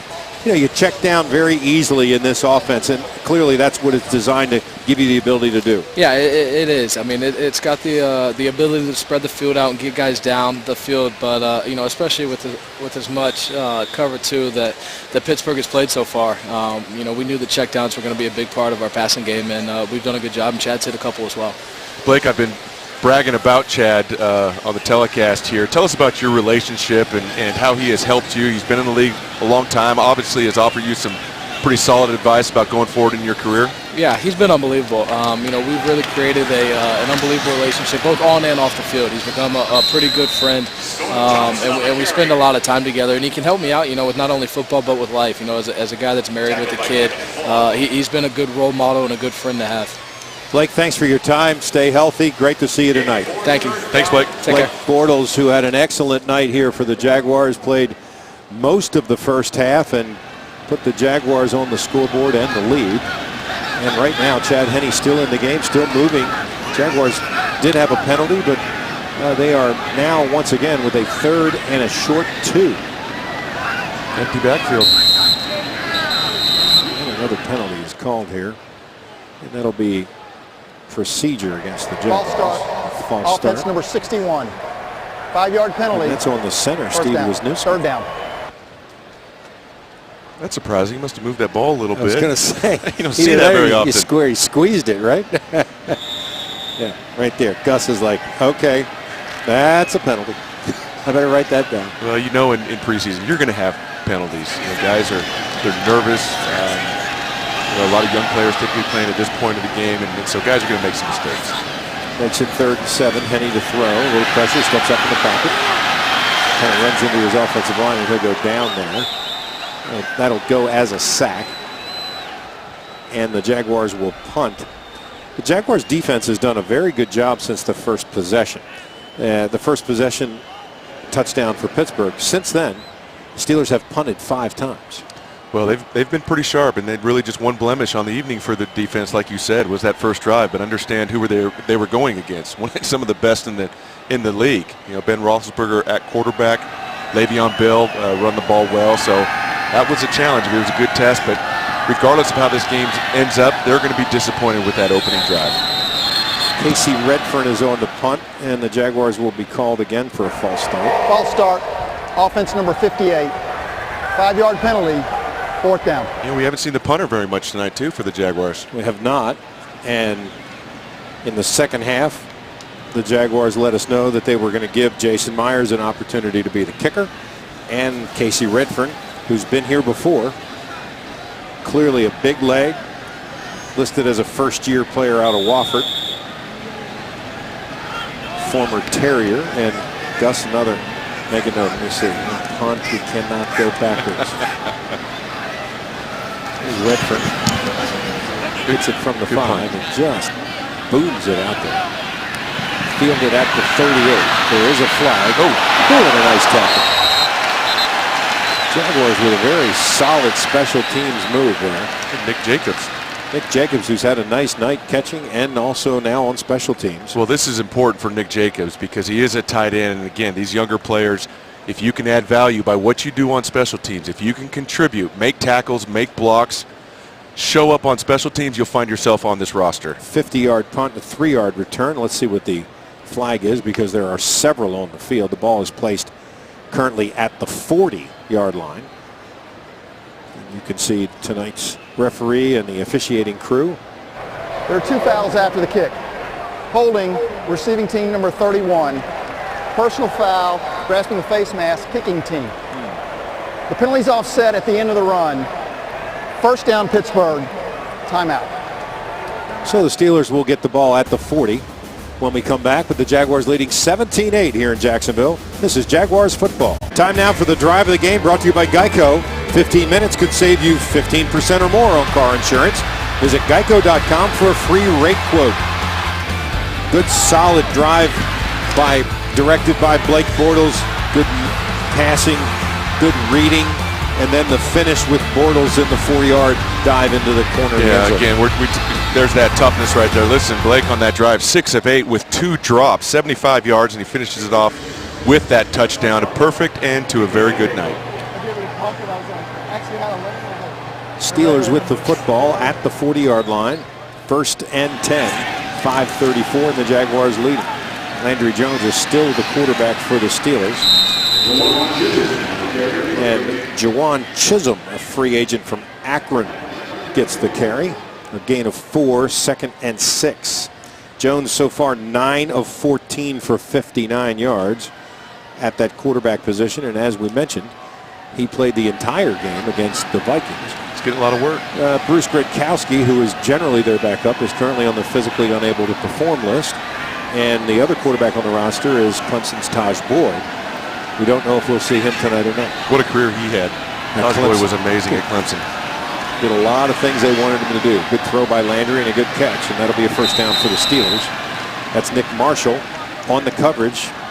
Marshall, as we mentioned, the quarterback from Auburn, trying to make this team as a defensive back, punt returner. And he was given the opportunity by most teams to choose at the combine. Do you want to be a quarterback in this league, or do you want to try to make it as an athlete at the corner position? Well, that's a tough call. I'm really surprised if given the opportunity he chose to be a cornerback. But I will say this, the Jaguars have been impressed with him this camp. He's a great story. Hopefully, again, a player that can add some value through special teams, and I'd love to see him make this team. Nice play by Michael Bennett, the 6th-round pick out of Ohio State, who comes from that inside tackle position and drags the running back down. It's a loss of 5, and there's also a penalty. Could also be included in holding here. Another penalty, and that's typically after that first preseason game. You get into that second half, you see a lot of penalties. Sam, we could be here a while. And that one is declined after the nice play by Bennett. We talked to Bennett a couple of times this week because, Mark, his helmet looked like it had been clawed by a Jaguar. And he is such a pleasant guy to talk to who can turn it on in a game, and really has taken a lot of advice from his teammates. And very smart guy, very, very earnest, wants to do very well, like a lot of the guys on this Gus Bradley, Dave Caldwell team. And Gus Bradley, before the game today, was bragging on Michael Bennett. He talked about how good he is against the run. So, listen, if Gus Bradley's bragging on you, that's probably a good thing. Gain of 14, Tyler Murphy with the catch. Murphy is listed on the Steelers roster as a quarterback wide receiver. So is Devin Gardner. Both of them can play a quarterback. Interesting. And 13 is Dry Archer, who's listed as a wide receiver / running back. 3rd and 3 for the Steelers. from the 41. Jones to throw, and throws it out of bounds. A little bit of a miscommunication there. Tried to throw that back shoulder, and the receiver never came back for it. Jeremy Harris defending for the Jaguars. Yeah, just not on the same page there, quarterback and receiver. And it looks like the Steelers here will go for it on 4th down. 3:04 remaining in the 3rd quarter. Jaguars lead 17-8. Jones in the shotgun with one running back behind him. 3 receivers in the pattern. Looks over the middle, and that ball is incomplete. And a late flag comes in from the back judge. That'll be holding against the Jaguars. Prior to the pass, holding defense number 58. 5-yard penalty, automatic first down. As Kyrie Fort called for the holding on that one. This is one of those true judgment calls, and the flag is so late, and you're looking for maybe some other member of the officiating crew to agree and throw his flag. He wasn't. But this guy was all by himself. He was all by himself, and that flag came from a long ways away. Long way away, exactly. I'm sure he saw that very clearly. First down, Steelers at the Jaguars 31. Jones in the shotgun. 36-yard line. An off-right tackle, a good solid gain there. Gain of 6. Bring up 2nd and 4 from the 30. Kyrie Fort again on the stop, and there Tyler Murphy with the carry there. So he's caught it, he's carried it. That's an offensive weapon. And according to the roster, he's also able to take snaps. He can throw it too, apparently. Apparently can. 2nd and 4 for the Steelers. 2:27 in the 3rd. Good collision in the middle, moves the pile. Gain of 3 to bring up 3rd and 1. As the Jaguars continue to look at a lot of different players, so do the Steelers. Again, Juwan Chisholm, the rookie free agent from Akron, getting the call. Paul Puslesny there on the sideline. See Senderick Marks behind him. Senderick, a lot of players who have been in Senderic's situation where they're injured don't come around. He's always around. Yeah, it's clearly he's one of the leaders on the team, and that's why the coaching staff likes Senderick so much. He's a great team player. Solid play in the middle. Jeremiah George comes through the line, makes not only the impact but the tackle as well. And the Steelers will decide to try a field goal after a 3-yard loss. Watch Jeremiah step up and make this tackle. Goes unblocked. Good play for the Jaguar defense.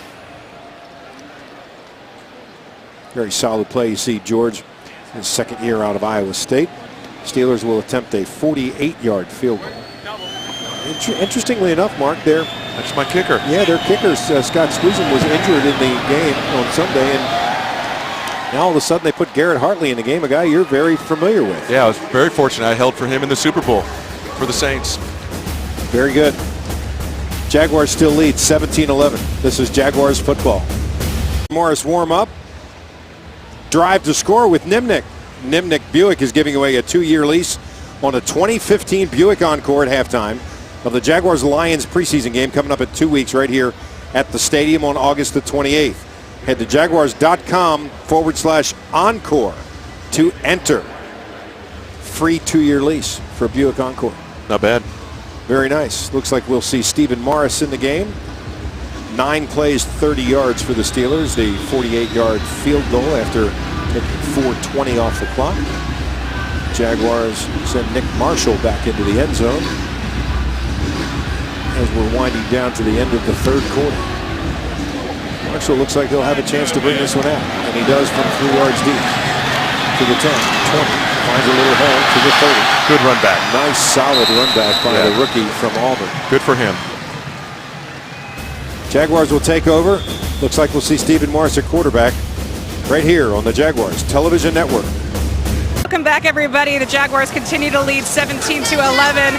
So if you're wondering where I went off to, guys, I am here in the Bud Light zone at the brand new Bud Light tables. So these are 4 top tables. They come with a parking pass. They come with all you can drink, all you can eat. I think you guys were talking to Mark Lamping about this a little bit earlier. I'm standing here with a woman who bought one of these for the season. This is really the way to get your clients to sign on the dotted line, isn't it? Yes, it is. This view is just awesome. The setup is nice. The personal assistant is just even better. I mean, a personal assistant? Yeah, you have to come and get all your drinks, all your food, full course meal. I mean, like, it's almost like a Ruth Chris quality. I love it. I love it. All right, there you go, guys. So this is just one of the several new seatings that they have. Coming up in just a few minutes, we're going to show you those brand new chalets that Mark Lamping was talking about. Wait till you see those as well. By the way, you can call your ticket office to get the pricing information for these tables outside of the Bud Zone, and they do have some still available, but they're going fast. There you go, Sam. How many they got available? One for you, one for me. I like it. Jaguars with a lot of guys who are going to try to make this roster. Stephen Morris is a quarterback. Storm Johnson is a tailback. That's a gain of 1 on 2nd and 9. Garvin with the tackle for the Steelers. Jaguars in the game right now have a variety of different people moving guys around as well. Austin Pastor is still listed as a guard on the roster, playing tackle in this particular situation. That is the end of the third quarter. Sam Young is there in the game as well, number 74. A lot of different guys with an opportunity here tonight as we go to the 4th quarter. Jaguars lead on the Jaguars Television Network. Football is brought to you by Everbank, the official bank of the Jacksonville Jaguars. There's a new name for luxury on the First Coast, Jaguar Jacksonville. JaguarJacksonville.com. Zaxby's, indescribly good. Geico, 15 minutes could save you 15% or more on car insurance. Visit geico.com for a free rate quote. And Bud Light, proud partner of the Jacksonville Jaguars and the perfect beer for living life by your own playbook. Not all weather is severe or life-threatening. Sometimes it just gets in your way. The Weather Authority tracks inconvenient weather on WJXT. Channel 4, always watching, always tracking. Good look at our senior and chief meteorologist, John Gong. I'm sure he liked the plug right there. He's a Maryland grad. You guys stick together, don't you? Jaguars with Stephen Morris in the game. 3 of the Jaguars quarterbacks are Florida native. Jeff Toole is from Boca. Morris is from Miami, played high school ball in Miami, went to the University of Miami. That ball is dropped by Storm Johnson, another Florida guy from UCF. Let's take a look at our Zaxby's stats from the 3rd quarter. The Jaguars dominate in time of possession, and they lead the game, but look at that number of passing yards, 197 to 131.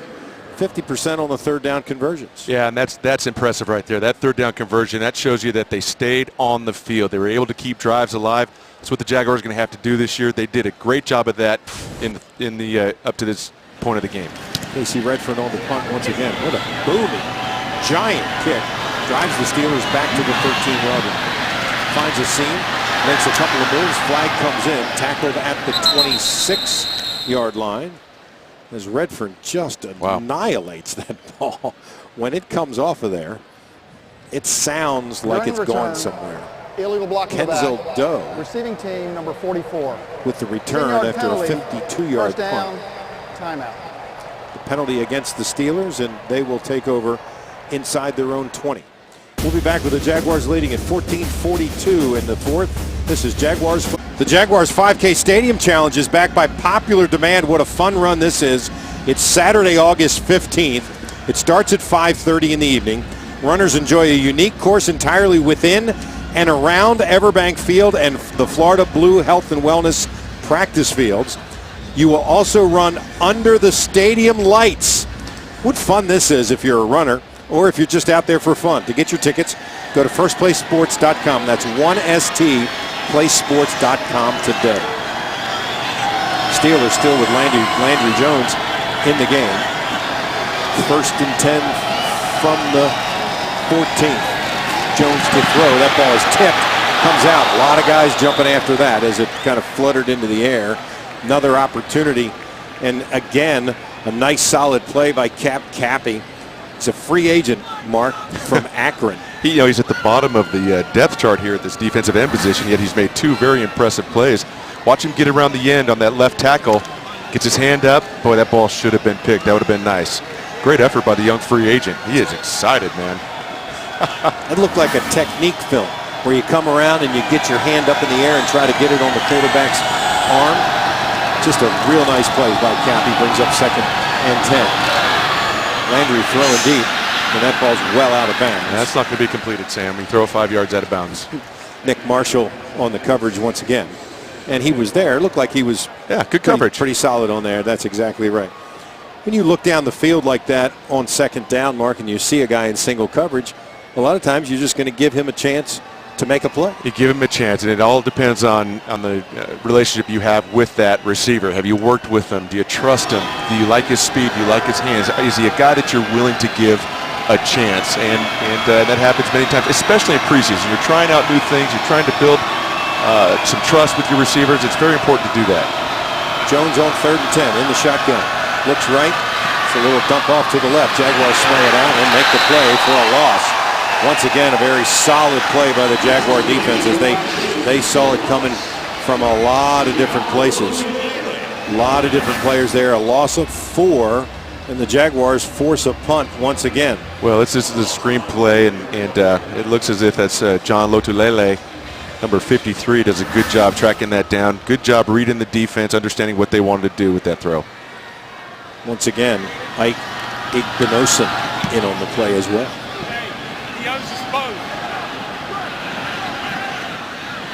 Jaguars field the punt at the 40 and about a 3-yard gain. Rashad Green once again the punt returner for the Jaguars. A 51-yard punt and a 3-yard return. The Jaguars will take over right there with 13:46 remaining in the 4th quarter, leading 17-11. We'll see more of Stephen Morris here.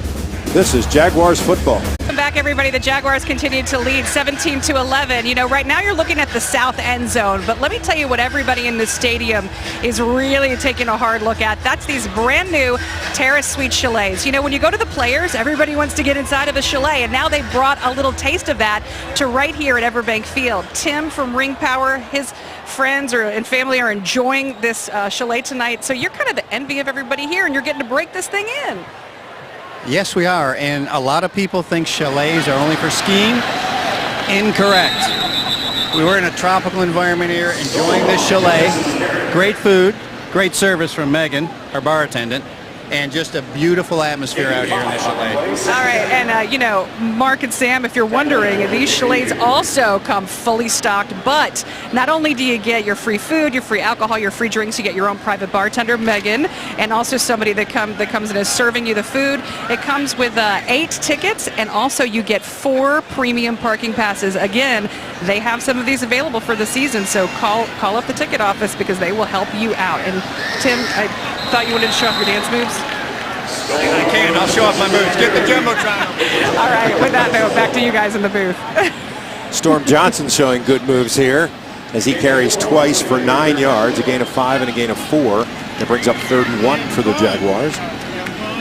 Everbank Field has been voted as the #1 fan experience in the NFL. Well, we have pools, Sam. We do have pools, and we have a lot of young people in the pools tonight that are not interested in this football game right now. But boy, they can swim.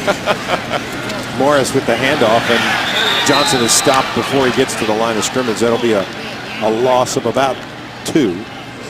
There they are. And that brings up 4th down. There you go. They're kind of paying attention. Well, sometimes the younger generation isn't interested in coming to a Jaguar game, but you know, if you got pools, sure. And that's where the Jaguars have tried to engage young people through social media, through a lot of promotions. Junior Jaguars, that helmet hike the other day, on the final day that it was open to the public, the training camp was open to the public. Yes. Those are some of the greatest pictures you can ever get. Special moment. You get a guy like Jeremy Parnell with a 3-year-old junior Jaguar. walking out onto the field. Those are the kinds of things that that ball is fumbled, by the way. We'll see if the Jaguars recover or the Steelers end up with it. And it is the Steelers' ball. Good little short punt by Redfern of 31 yards. And the Steelers end up with the football. You can see the fair catch called for, but dropped. This is Jaguars football. Now time for the Bud Light plays of the game. Mark, this defensive stand at the end of the first half really stood out. Sam, they got after the quarterback, and that's what Gus Bradley was looking for tonight. These young players, Jeremiah George, they're making great effort. Andrew Rhodes, again, sacked. Happy, finishing off that drive. He's excited. This is a dream come true for the young free agent. Look at that. And this is one of those nights that, like you mentioned, he was buried on the depth chart, but he's the guy that's flashed so far. Yeah, he's been impressive. And listen, sometimes guys that you don't expect to have a chance, they make your football team. Landry Jones still in the game, and that was a try to run before you catch by the Steelers. Shaquem Phillips cannot bring that one in. That's a nice throw, and it should have been complete. And it's frustrating for a quarterback. You're struggling a little bit. You're not moving the ball. You get an open receiver about 20 yards down the field, and he drops it. That's disappointing. Good throw by Landry. 2nd and 10 for the Steelers. Jaguars still looking at a lot of different players there in the defensive backfield and on that defensive line. Jones changing the play at the line of scrimmage. Takes a little bit out, and again, that ball's dropped. An opportunity for a catch by Sammy Coates, but he can't bring that in, and that's 2 throws by Jones. Both dropped, and that'll bring up 3rd and 10. Yeah, that was unfortunate again for the quarterback. That was Sammy Coates, who was the target there, the 3rd-round pick out of Auburn. They have some high expectations for him to drop an easy hitch route. Not real pleased about that, I'm sure. Jeremy Harris is in the game, and Tommy Campbell is in the game at the far. He's at the top of your screen in that single coverage. Jaguars dropping off a little bit. 3rd and 10 for the Steelers. Little pressure. Jones finds an open receiver. And that's a very courageous catch, I guess you could say, in the middle of the field for the Pittsburgh Steelers. Jesse James stole that one. He did. See what I did there, Sam? Did you like that? Paying close attention. James, a 5th-round draft pick out of Penn State, listed at 6'7", 261, goes over the middle and catches that ball and creates a first down for the Steelers at the 39. It's a good lesson for the young tight end. If you catch the ball in the middle, you know there is going to be some serious contact. Good job by the young tight end. Gain of 22 on the pass, first down. 10:59 in the 4th. Jaguars leading 17-11. Jones once again outside. This one caught and then taken down immediately. Once again, Sammy Coates, a gain of 7. And they're keeping that clock rolling. Jeremy Harris makes the tackle. Really, you want to give guys an opportunity here, right? Yeah. I mean, it feels like the game's dragging on, but the coaches are using this as a very important tool. You know, typically in regular season, 17-11, if you're the Jaguar offense, you're trying to get this game over with. Now, obviously, the Pittsburgh Steelers want to score some points, so there are a lot of young players on the field. Preseason games are just a little different. You want to give guys, like you said, opportunities to show what they can do. Looks like this is going to be a defensive holding or a pass interference call against the Jaguars, as Jeremy Harris was on the inside, but this might be on the outside a little bit, I think. Prior to the pass, holding defense number 23. It is against Harris, actually, on the inside. So that'll be an automatic first down for Pittsburgh right there, right past midfield at the Jaguar 49.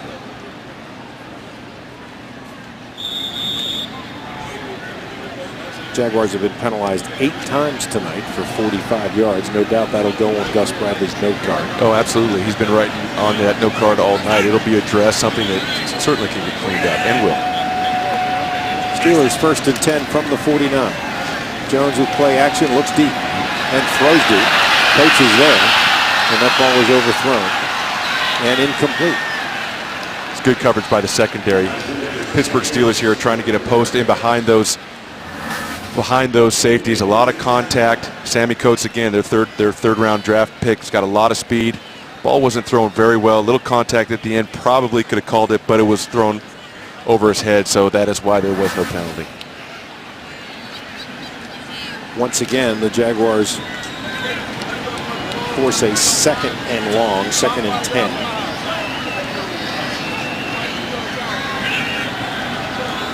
Jones in the shotgun with a setback, hands it off. And there's a hole in the middle. And the Jaguars' defensive backfield comes up and makes the stop after a gain of 7. Josh Evans steps in there.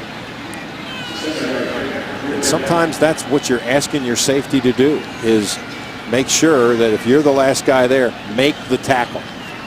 Yeah, it's important, these safeties. You know, it's important to have good coverage skills, to be smart, to be the leader of that secondary. But boy, you've got to be able to step up, because many times you'll get running backs that'll just find an opening, and they're in that open field, and the safety is the last guy to make that tackle. 3rd and 4 for the Steelers. 9:20 to go in the 4th.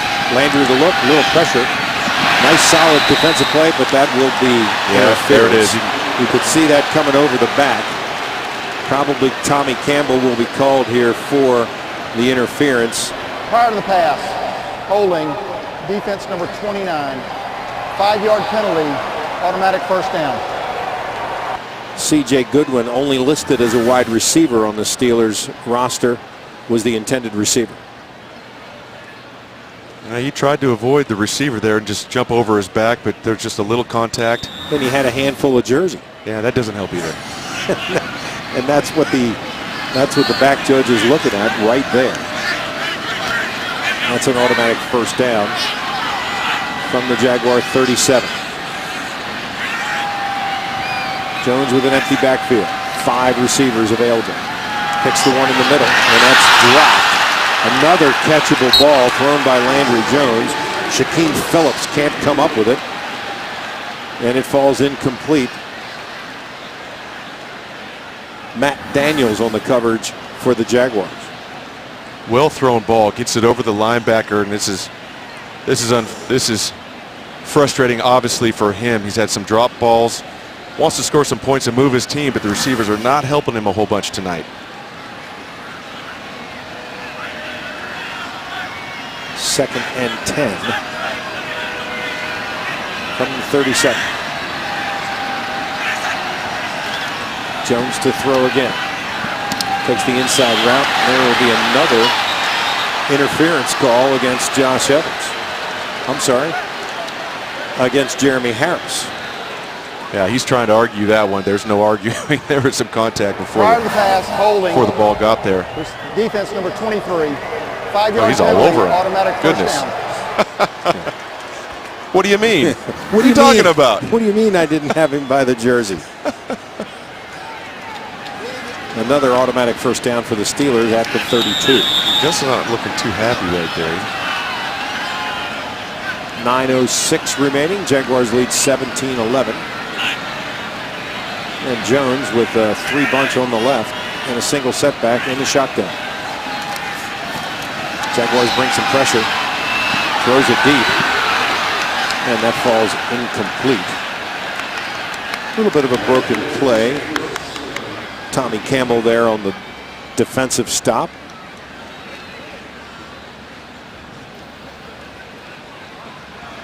Yeah, Sammy Coates really didn't have a chance for that one. I think quarterback Landry Jones is trying to just get rid of it, get it out, get to the next play. We saw there something we have not seen a lot tonight, and that is linebacker pressure coming off the edge or just some different scheme. The Jaguars pretty much have played their base defense almost all night. Yeah, they really have. And you know, Gus Bradley's not going to veer too far from his core beliefs. They will pressure, but not a whole lot. That's a nice play right there. That catch is made by C.J. Goodwin over the middle. Matt Daniels on the defensive stop, but Jones stepped up in the pocket and delivered it right where it needed to be. Real good job here. You'll see Landry Jones with his eyes downfield, looking to the left, see the crossing route. Well thrown ball. Gets inside, gets vertical, create some separation between him and Jeremy Harris. That's what allows that play to happen. It's the speed and using that quick cut at the top of the route to get open. 1st and 10 from the 11. 8:19 to play. Jones calling the play at the line of scrimmage. Drops to throw, looks in the end zone. Can't find anybody. Passes this one 2 rows up. And that's smart by Landry Jones. Nothing there. Let's just get rid of it. Get to the next play. Get to 2nd down and 10. You want to score a touchdown here. You do have plenty of time, but if you have to walk away with a field goal, that's going to be just fine. But you just don't want to force anything as a quarterback here in the red zone. And he clearly had nothing open on that play. With the help of several Jaguar penalties, this will be the 11th play of the Steelers' drive.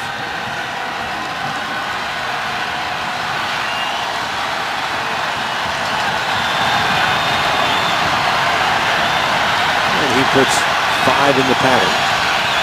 2nd and 10 from the 11. Throw over top is just a little deep and incomplete. That'll bring up 3rd and 10. Leroy Reynolds chasing down the slot guy and had nice coverage. Yeah, it was nice coverage, and it would have to have been a perfectly thrown ball for that to be a touchdown. Fortunately for the Jaguars, it wasn't. Tried a little wheel route to the receiver, and it just didn't happen. They got another chance at it, though. Archer, the intended receiver. 3rd and 10 from the 11.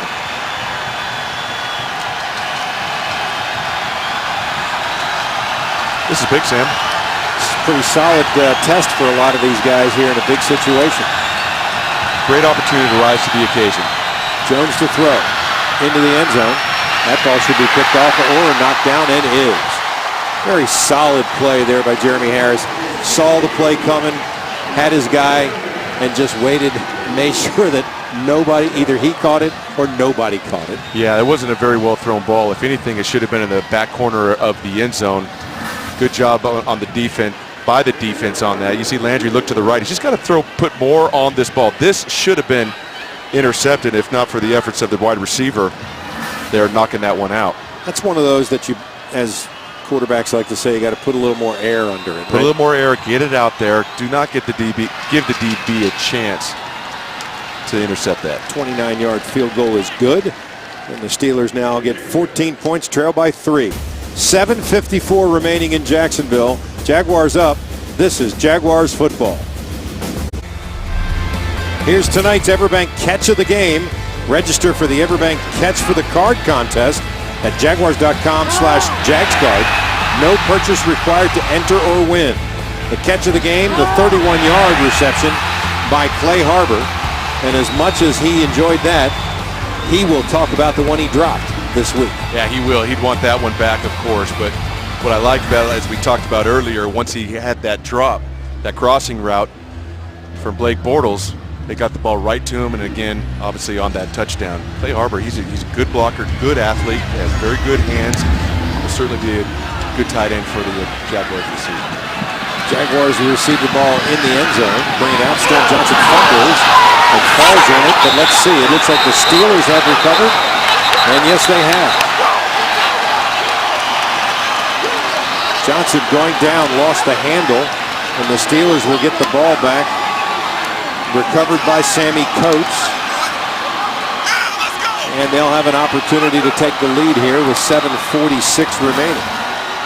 You know, Sam, this is unfortunate. You know, you never want this to happen, especially with the score so close, and obviously you'd like to have that one back. However, this gives you an opportunity to look at these young guys, see how they respond to a bad play. Can they rise up? Can they step up, stuff this offense, keep them out of the end zone? So you never want that to happen with the game on the line.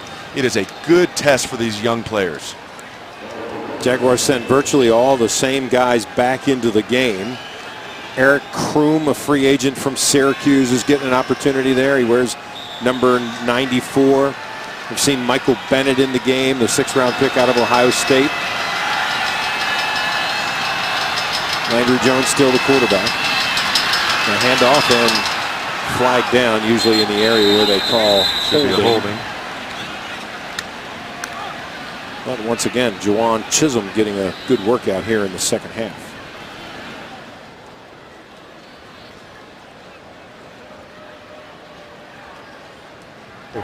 There are 2 fouls in the play. Holding, offense number 65. Personal foul, grasping the face mask, defense number 52. Penalties offset. First down. First down for the Steelers once again. They'll replay that down. Good look at some of the players who were in the game. Once again, Rashad Reynolds getting an opportunity playing that cornerback number 40.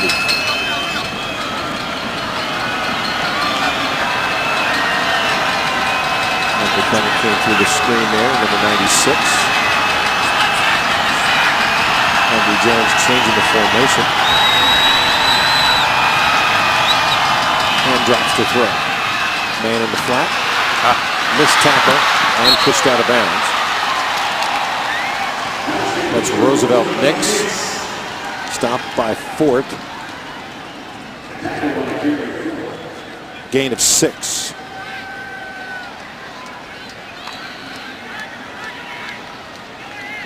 That's unfortunate to have that missed tackle there. Yeah, and that's should have what been a gain of about 1, maybe 2 yards. Jaguars have 3 true middle linebackers listed on the roster. Kozlowski, obviously. Right. Ford, second-year player out of California. And the guy we saw a lot of tonight, Thurston Ambrose, who was a free agent. Jaguars picked up out of Miami, one of those undrafted free agents that they picked up after the draft. That's a penalty. Delayed game. Delayed game. Offense. 5-yard penalty. Second down. You know who that's on, Sam? That is all the quarterback. Did you ever admit to that when that happened during the game? Absolutely not, Sam. Of course not. It was someone else's fault. The play came in late. But the play clocks in this stadium are in kind of weird places. You got to look around. I'm sure as a quarterback, it's one of the first things you look at when you walk out on the field. But if you see the one on the right is the play clock, one on the left is the game clock. Well, you're at the 15-yard line. You've got to look. You got to purposely go look at that. 3 on the play clock. So easy to forget looking at that play clock. That's a delay again, but they don't call it. Throw over the middle is complete. Once again, Sammy Coates with the catch, a gain of 9. First down. And that'll be first and goal, Pittsburgh. Good timing route here. Landry Jones just takes a 3-step drop, throws it on time. Coverage was pretty soft right there. I'm not sure that DB shouldn't have been a little bit more aggressive. Tommy Campbell trying to guard. And the Jaguars do preach. Stay on top, stay on top. But this year, Gus Bradley has said that he wants to give his defensive backs a little more opportunity to be more aggressive and to make plays instead of constantly guarding against somebody getting on top against them. Absolutely. Defensive line comes up with a play right there. Gain of 2. Eric Kroom with the stop. Number 94. Play clock running at 5:13 and counting. Second and goal from the 4. We got an exciting first preseason game. This is pretty interesting because when the Jaguars get the ball back, we'll see them in their 2-minute, 4-minute offense trying to get down there and put some points on the board. Landry Jones in the shotgun. Over the middle, and that is a solid hit and a solid catch. But it is a touchdown for the Steelers. C.J. Goodwin with the 4-yard catch. The defense makes the good hit, but Goodwin holds on. And the Steelers take a 20-17 lead with 4:47 remaining in the game. Well, the ball came out on time. Very accurate throw. Takes a lot of courage to go in here with all these big guys. Excellent route, underneath route. Just tried to set a little pick there. Catches the ball in the end zone, pays for the touchdown, but Landry Jones obviously is pretty excited about it. Craig Loston really delivered there, but at the same time, nice, solid catch. Held on to the football and takes the lead. Steelers will try to take a 4-point lead here with the extra point. And they do. And they lead 21-17 with 4:47 in the game. Again, if you're a coach, you couldn't draw it up any better for the opportunity to see how guys react in certain situations. Absolutely. Hey, don't forget you can kick off the NFL season with the coolest party in town. Don't miss the Back to Football Bash and the Roar calendar launch. Comes up Thursday, September 10th at 6:30 in the evening at the new FanDuelville at Everbank Field. That is in the north end zone. Special appearances by head coach Gus Bradley, general manager Dave Caldwell. Some Jaguar players will be there. Jackson DeVille and the Roar cheerleaders. All that comes up. The Back to Football Bash and Roar calendar launch September 10th at 6:30 right here at the stadium at Everbank Field at FanDuelville in the north end zone. 4 plays, 17 yards, 2:59 off the clock. Landry Jones in the game so far, 18 of 34 for 146 yards and a touchdown. But on that drive, Mark 3 of 3 for 20 yards. Yeah, pretty sharp. You know, and coaches want to see how their quarterbacks perform under pressure when the game is on the line. And Landry Jones has played well tonight. Once again, the Jaguars receive the kickoff deep into the end zone, giving another guy an opportunity. This time again, it's Corey Grant coming out of the end zone. And there is a flag on the play. While we check that out, illegal blocking the Paul back. Posluszny joins us live from the sidelines. Half the distance to the goal. Paul, pretty good performance after that opening drive by the Steelers. Yeah, the Steelers are a good team. I mean, they're a very talented team, so this has been a great challenge for us early in the preseason to see where we're at, and we're definitely going to have a lot of learning to do. You know, we fought hard at times, but we definitely made some mistakes that we know we can correct.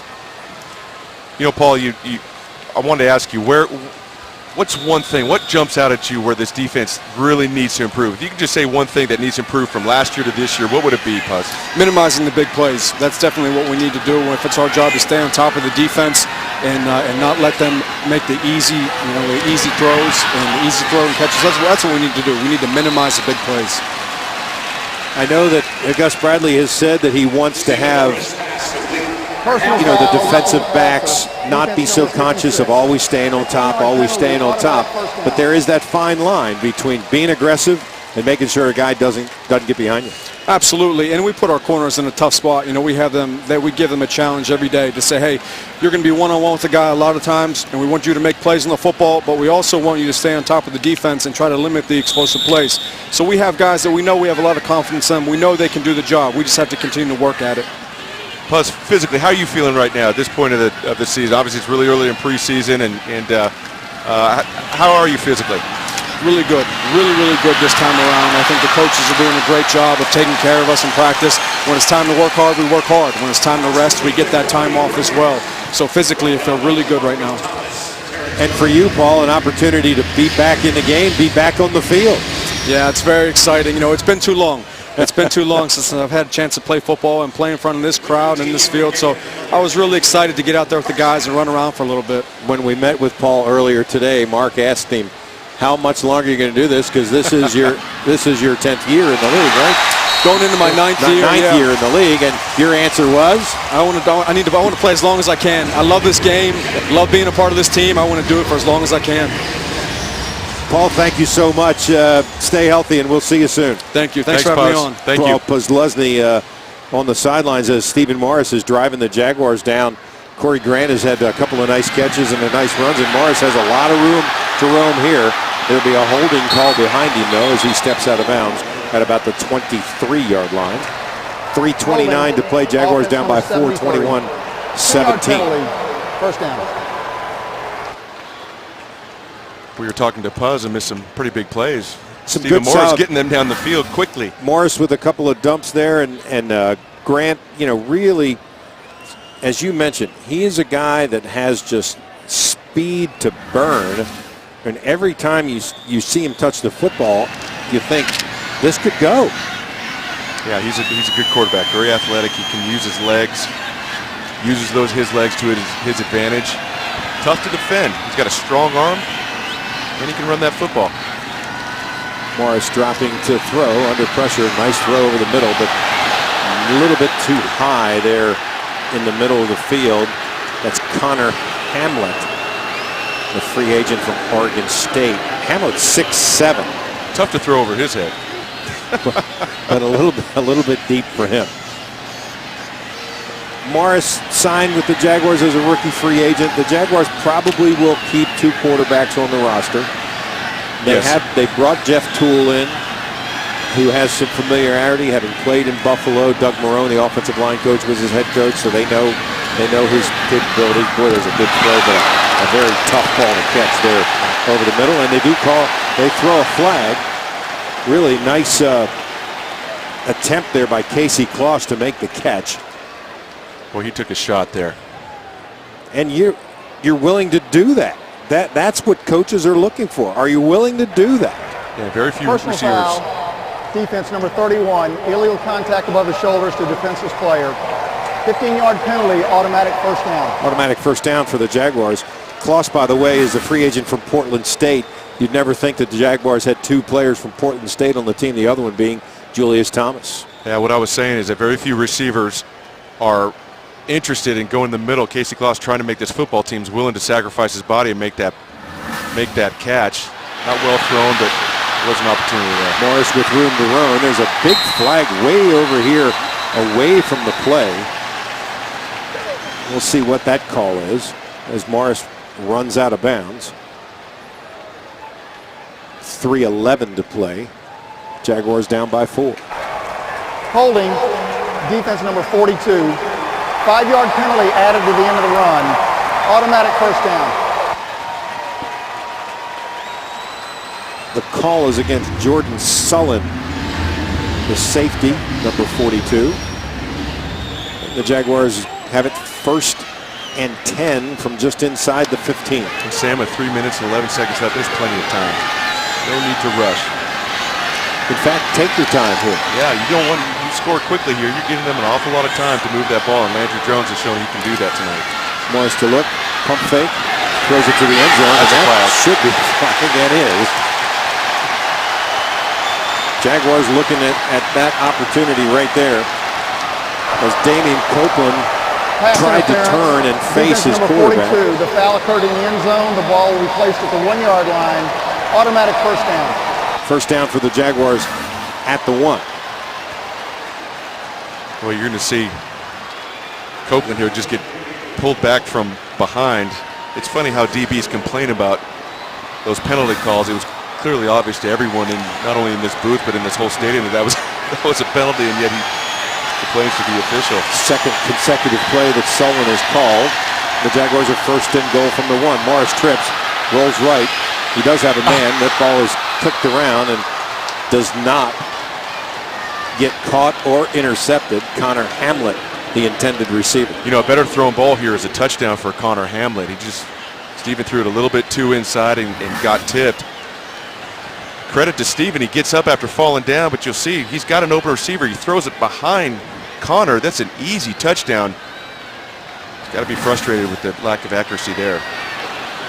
2nd and goal from the 1.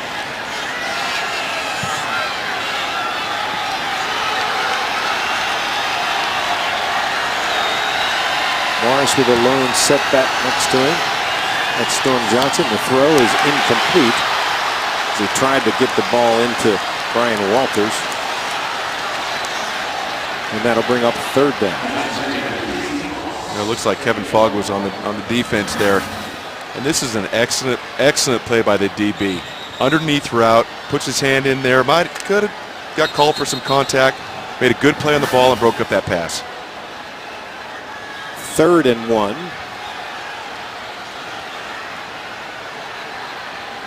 Two different times the Jaguars have tried to throw the ball here. Resetting the play clock. And Storm Johnson again is the lone setback. Be interesting to see what they run here. 3rd and 1. Walters is split left. Stephen Morris might have gotten in, and he did. Sam, give it to the quarterback. 3rd and 1, give it to the quarterback. Let the guy who handles the ball the whole game. I don't think Tom Coughlin would have gave me that in that situation. Probably not. Morris just sticks his head down and bowls his way into the end zone as the Jaguars score and take the lead. Right now, lead 23-21. Here it is. No, it's just your quarterback sneak. It's important for that surge by the offensive lineman to get some movement on the D line. What's interesting to me there, Mark, is that Morris took the ball and took a half step back and then looked.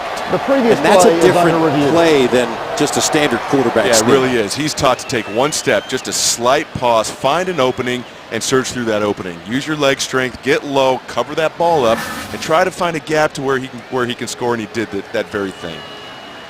Jaguars take the lead with 2:54 to play. Currently 23-21. And they're going to take a look at this to make sure they verify that is a touchdown. Here it is from behind the end zone. And yeah, Morris, yes, hits the goal line with the ball there. And that'll be upheld as a touchdown, no doubt. Yeah, Steven does a good job here and just finds a little crease there, and he doesn't have to go far. Now, what's interesting here as well, as we look one more time at the touchdown, is that the Jaguars appear to be going for two. Another one of those unconventional things that you wouldn't probably do in the regular season. Yeah, and I think considering the score too, you know, it's 21 Pittsburgh, 23 Jacksonville. If they can secure this 2-point, get it to 25, obviously a field goal is not going to work for the Pittsburgh Steelers, so that's what they're going to do.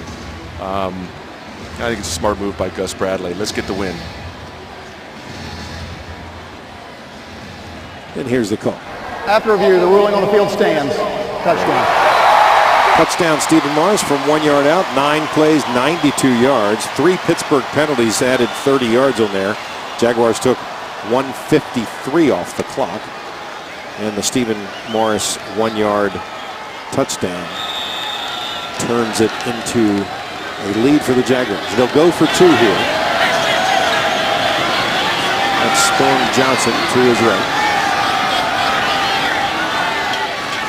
Motion back, slot right. Morris with the handoff, and Jaguars will stop short and remain with a 2-point 23-21 lead with 2:54 remaining in the game. Don't forget the morning show on Channel 4.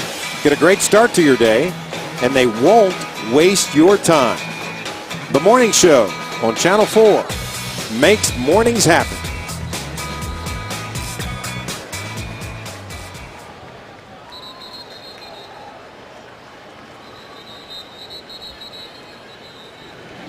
Gus Bradley taking a lot of notes and doing some of those unconventional things that he talked about that he expected to do. Now, during the regular season, who knows? I mean, maybe he kicks it there to give the 3-point lead. Here, obviously, the naysayers would say, well, a field goal beats you. Nonetheless, the Jaguars do have a 2-point lead with 2:54 to play. We'll be on the road next week, playing against the Giants. That game is Saturday night, 7:30 start again. The following week, the Jaguars are back here at the stadium Friday night, and it's at 8 o'clock. That's a network broadcast versus the Lions. And then we'll finish up the regular season on Thursday, just as every other team in the league does. That's the 3rd against the Washington Redskins at FedEx Field. Another big, giant kick by Jason Myers, and that goes over the end line. Steelers will get the ball on the 20, trailing by 2 with 2:54 to play.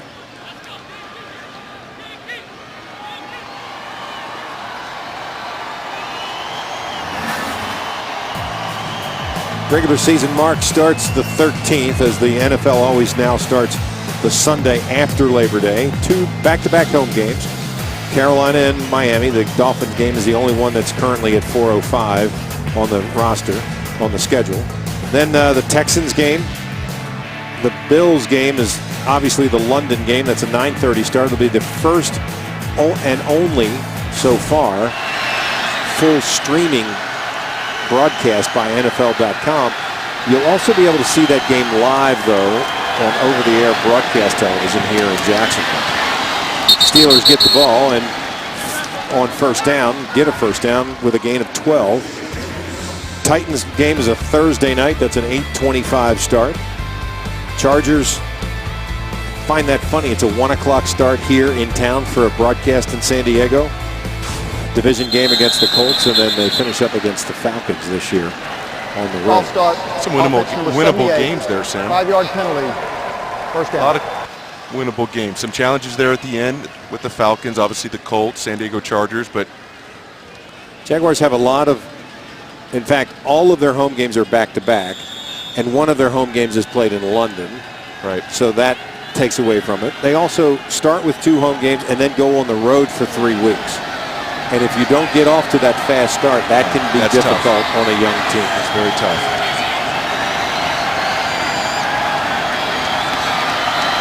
First down for the Steelers. Jones looks and throws complete to Shaquem Phillips. Out of bounds. Gain of 12, and that'll bring up second down for Pittsburgh. Well, Nick Marshall playing cornerback on that play, and if you're Landry Jones, you want to challenge a guy that hasn't been playing cornerback for a very long time. You want to test him. This is a new position for him. Obviously athletic, competitive, and all of that. Very good range, big player, but he just doesn't have a lot of experience at that position, so you go after him. Marshall is on the one side, Tommy Campbell is on the other. Jones with the delayed handoff. And that's a first down Steelers, but a very solid play in the middle of the field for the Jaguars after a gain of 4 as Todd Thomas, the linebacker, makes the stop.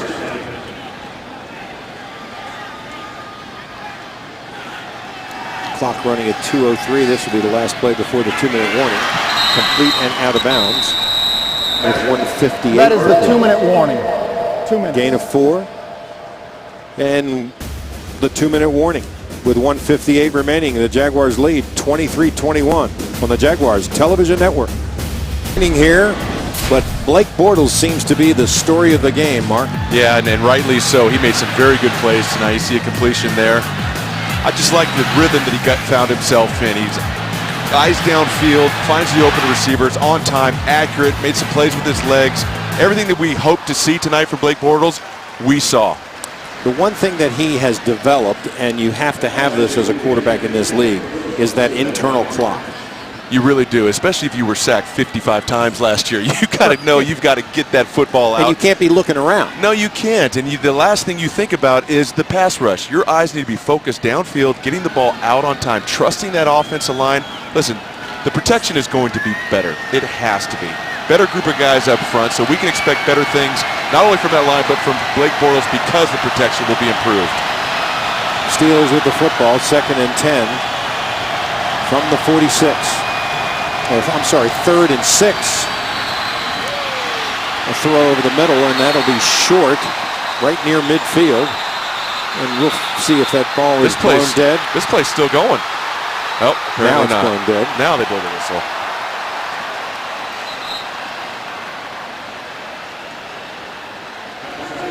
See what the explanation is there as Rashad Reynolds looks on.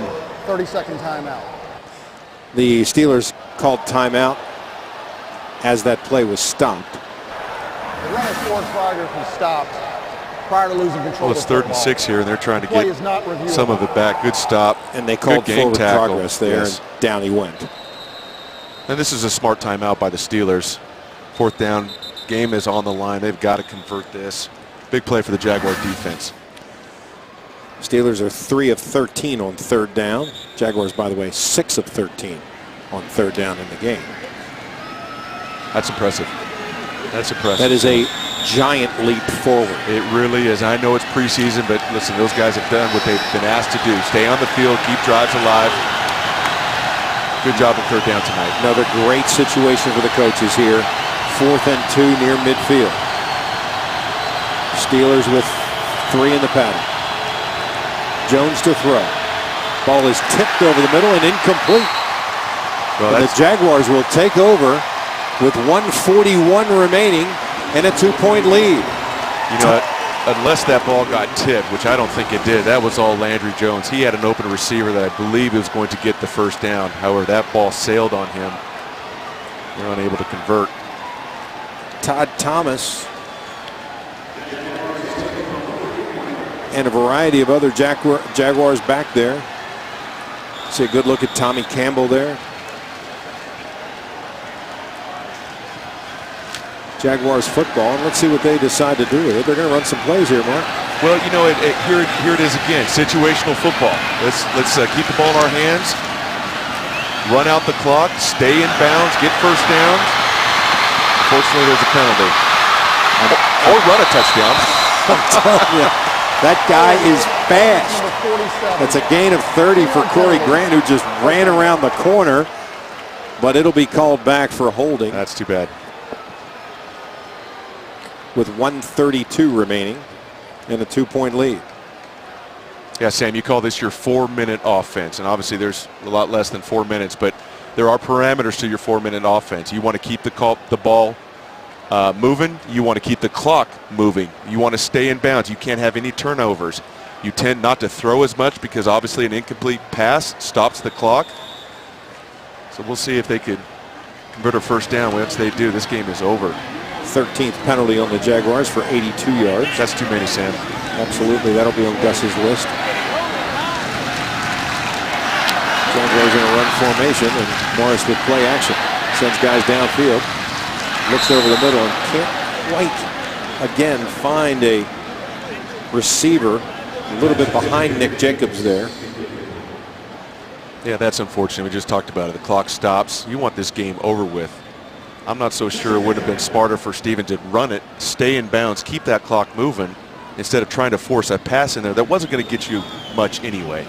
Steelers do have 3 timeouts remaining, but I doubt Mike Tomlin would have used them in this situation. Morris on second down. And the give is to Grant, who was stopped after a gain of 2. And the Steelers do call timeout. Yeah, they want the ball back. Mike Tomlin wants this win. 30-second timeout. Wants to see how his guys react. The Jaguars will have it 3rd and 18 with 1:22 remaining. Well, the chances are the Steelers are going to get another opportunity here on offense. You don't see too many 3rd and 18s converted, Sam. And even though the Jaguars have done some unconventional things, good look at Mike Tomlin, only the 3rd Steelers coach hired since 1969. Was 34 years old when he got hired by the Steelers. And the youngest coach after 2 years to win the Super Bowl. The Jaguars, conversely, have Gus Bradley as their 5th head coach. Hired after the 18th year. They do delay handoff there on the inside handoff. Another timeout. Third and final. Steelers will use another timeout. Then that'll be their final timeout. So they'll get the ball back with maybe under a minute and down by 2. Bradley still discussing things with Greg Olsen there on the sidelines. Well, I think what they're discussing, and if I had to guess, was that incomplete. You know, imagine if that clock continued to move. This is a different ball game now. You know, they very easily could have taken 30, 40 seconds off this clock. Yeah, there's 30 this seconds game is left over. in the That game. incomplete, that was not wise by the quarterback. If you're going to throw in a 4-minute situation, you want to be sure that it is a completion. Casey Redford back to kick. And you see Olsen talking to Stephen Morris there, probably telling him exactly that. Don't do that. Don't do that again. What a beautiful kick by Redford. This one maybe will go, and does, bounce into the end zone for a touchback. And it'll come out to the 20 for the Steelers, who will have 109 and 80 yards to go, or a field goal will win it for them clearly. Another situational opportunity both for the offense and the defense here.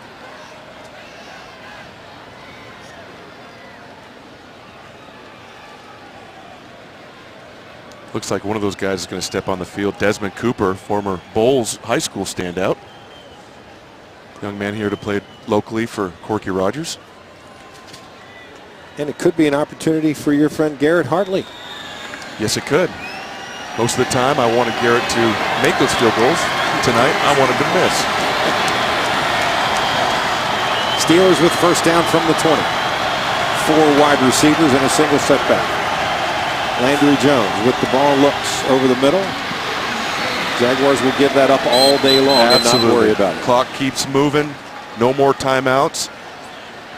Todd Thomas at linebacker makes the stop. 50 seconds left in the 4th quarter.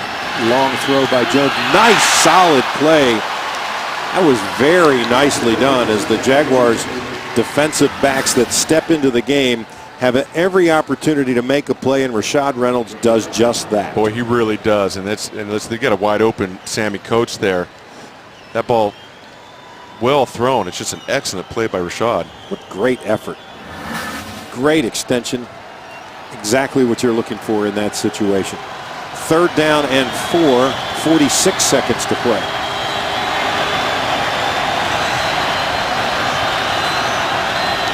Jones sends 3 out of the pack, flushed out of the pocket, running to his left. And that ball is caught. Wow. Nice, solid catch, gets both feet down. Sammy Coates for a gain of 17. Wow, this is impressive. Landry Jones gets flushed out, thrown across his body with the defender underneath. That ball, that's the throw of the night, Sam. You can't, that is, wow, Throw and I can't catch. say enough, goodness sakes. Tommy Campbell never got his head turned around, and consequently, they're going to take a look at this one and see whether or not he did get both feet in. But it certainly appeared to, on our replay, that it was just a very solid catch. And like you said, right-handed quarterback going to his left, has to get his hips open, get his shoulders open, and throw that thing. Now look where the defender is underneath.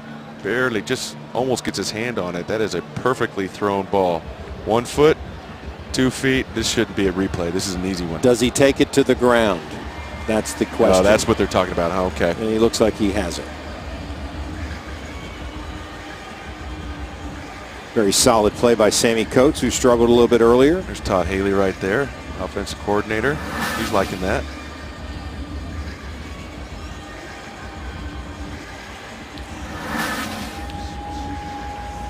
Here's another look at it. 2 and down. And After review, the ruling on the field stands. First down. First down Steelers, as the ruling on the field does stand.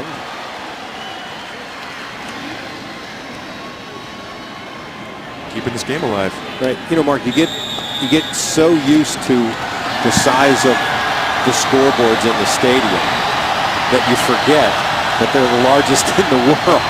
And, you know, they are impressive. They really in are. year 2, they are just as impressive. Landry Jones, 24-43 for 200 yards so far. Under a little pressure, and that one is thrown short. 2nd and 10 for the Steelers from the 42. Desmond Cooper back there. Cooper, another one of those free agents trying to make the team. So, Mark, Garrett Hartley, right-footed kicker.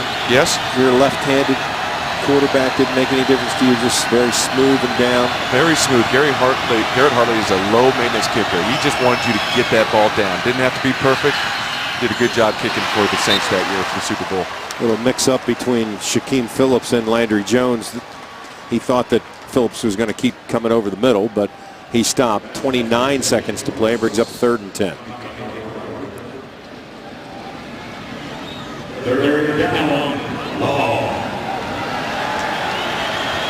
He kicked 2, maybe 3 field goals in that game, right? I think it was. I believe he kicked 3 in the Super Bowl. Yep. He was money towards the end of that season, really.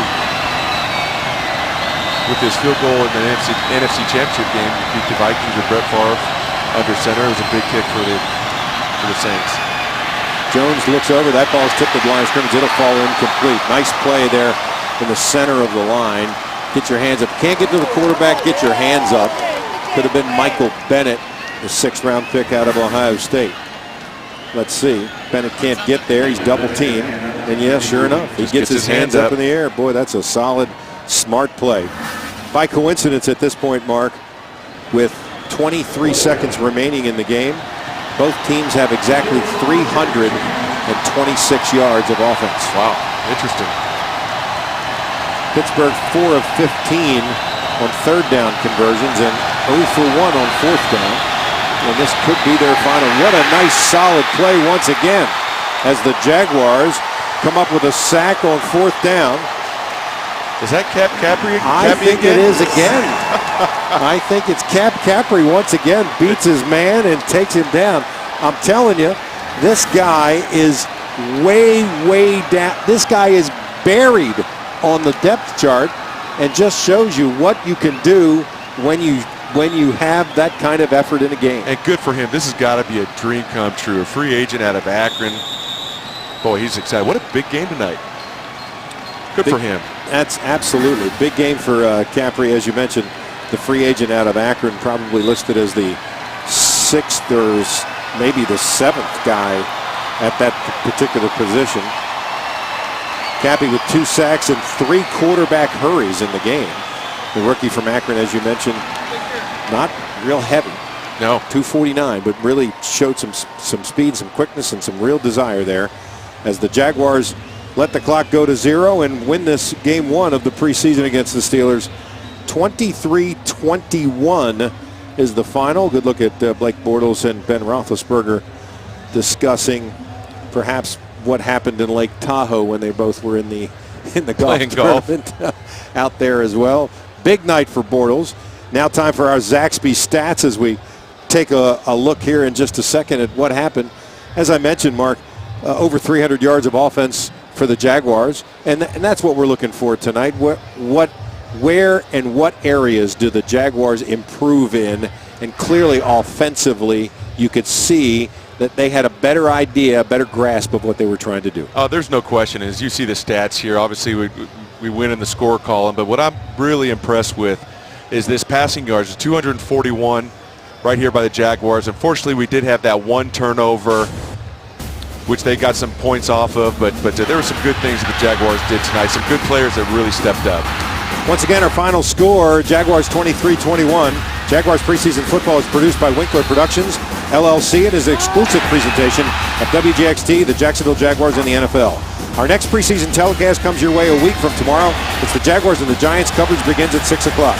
For Mark Brunell and Nikki Kibbleton and everybody here in Jacksonville, I'm Sam Kavares saying good night from Jacksonville.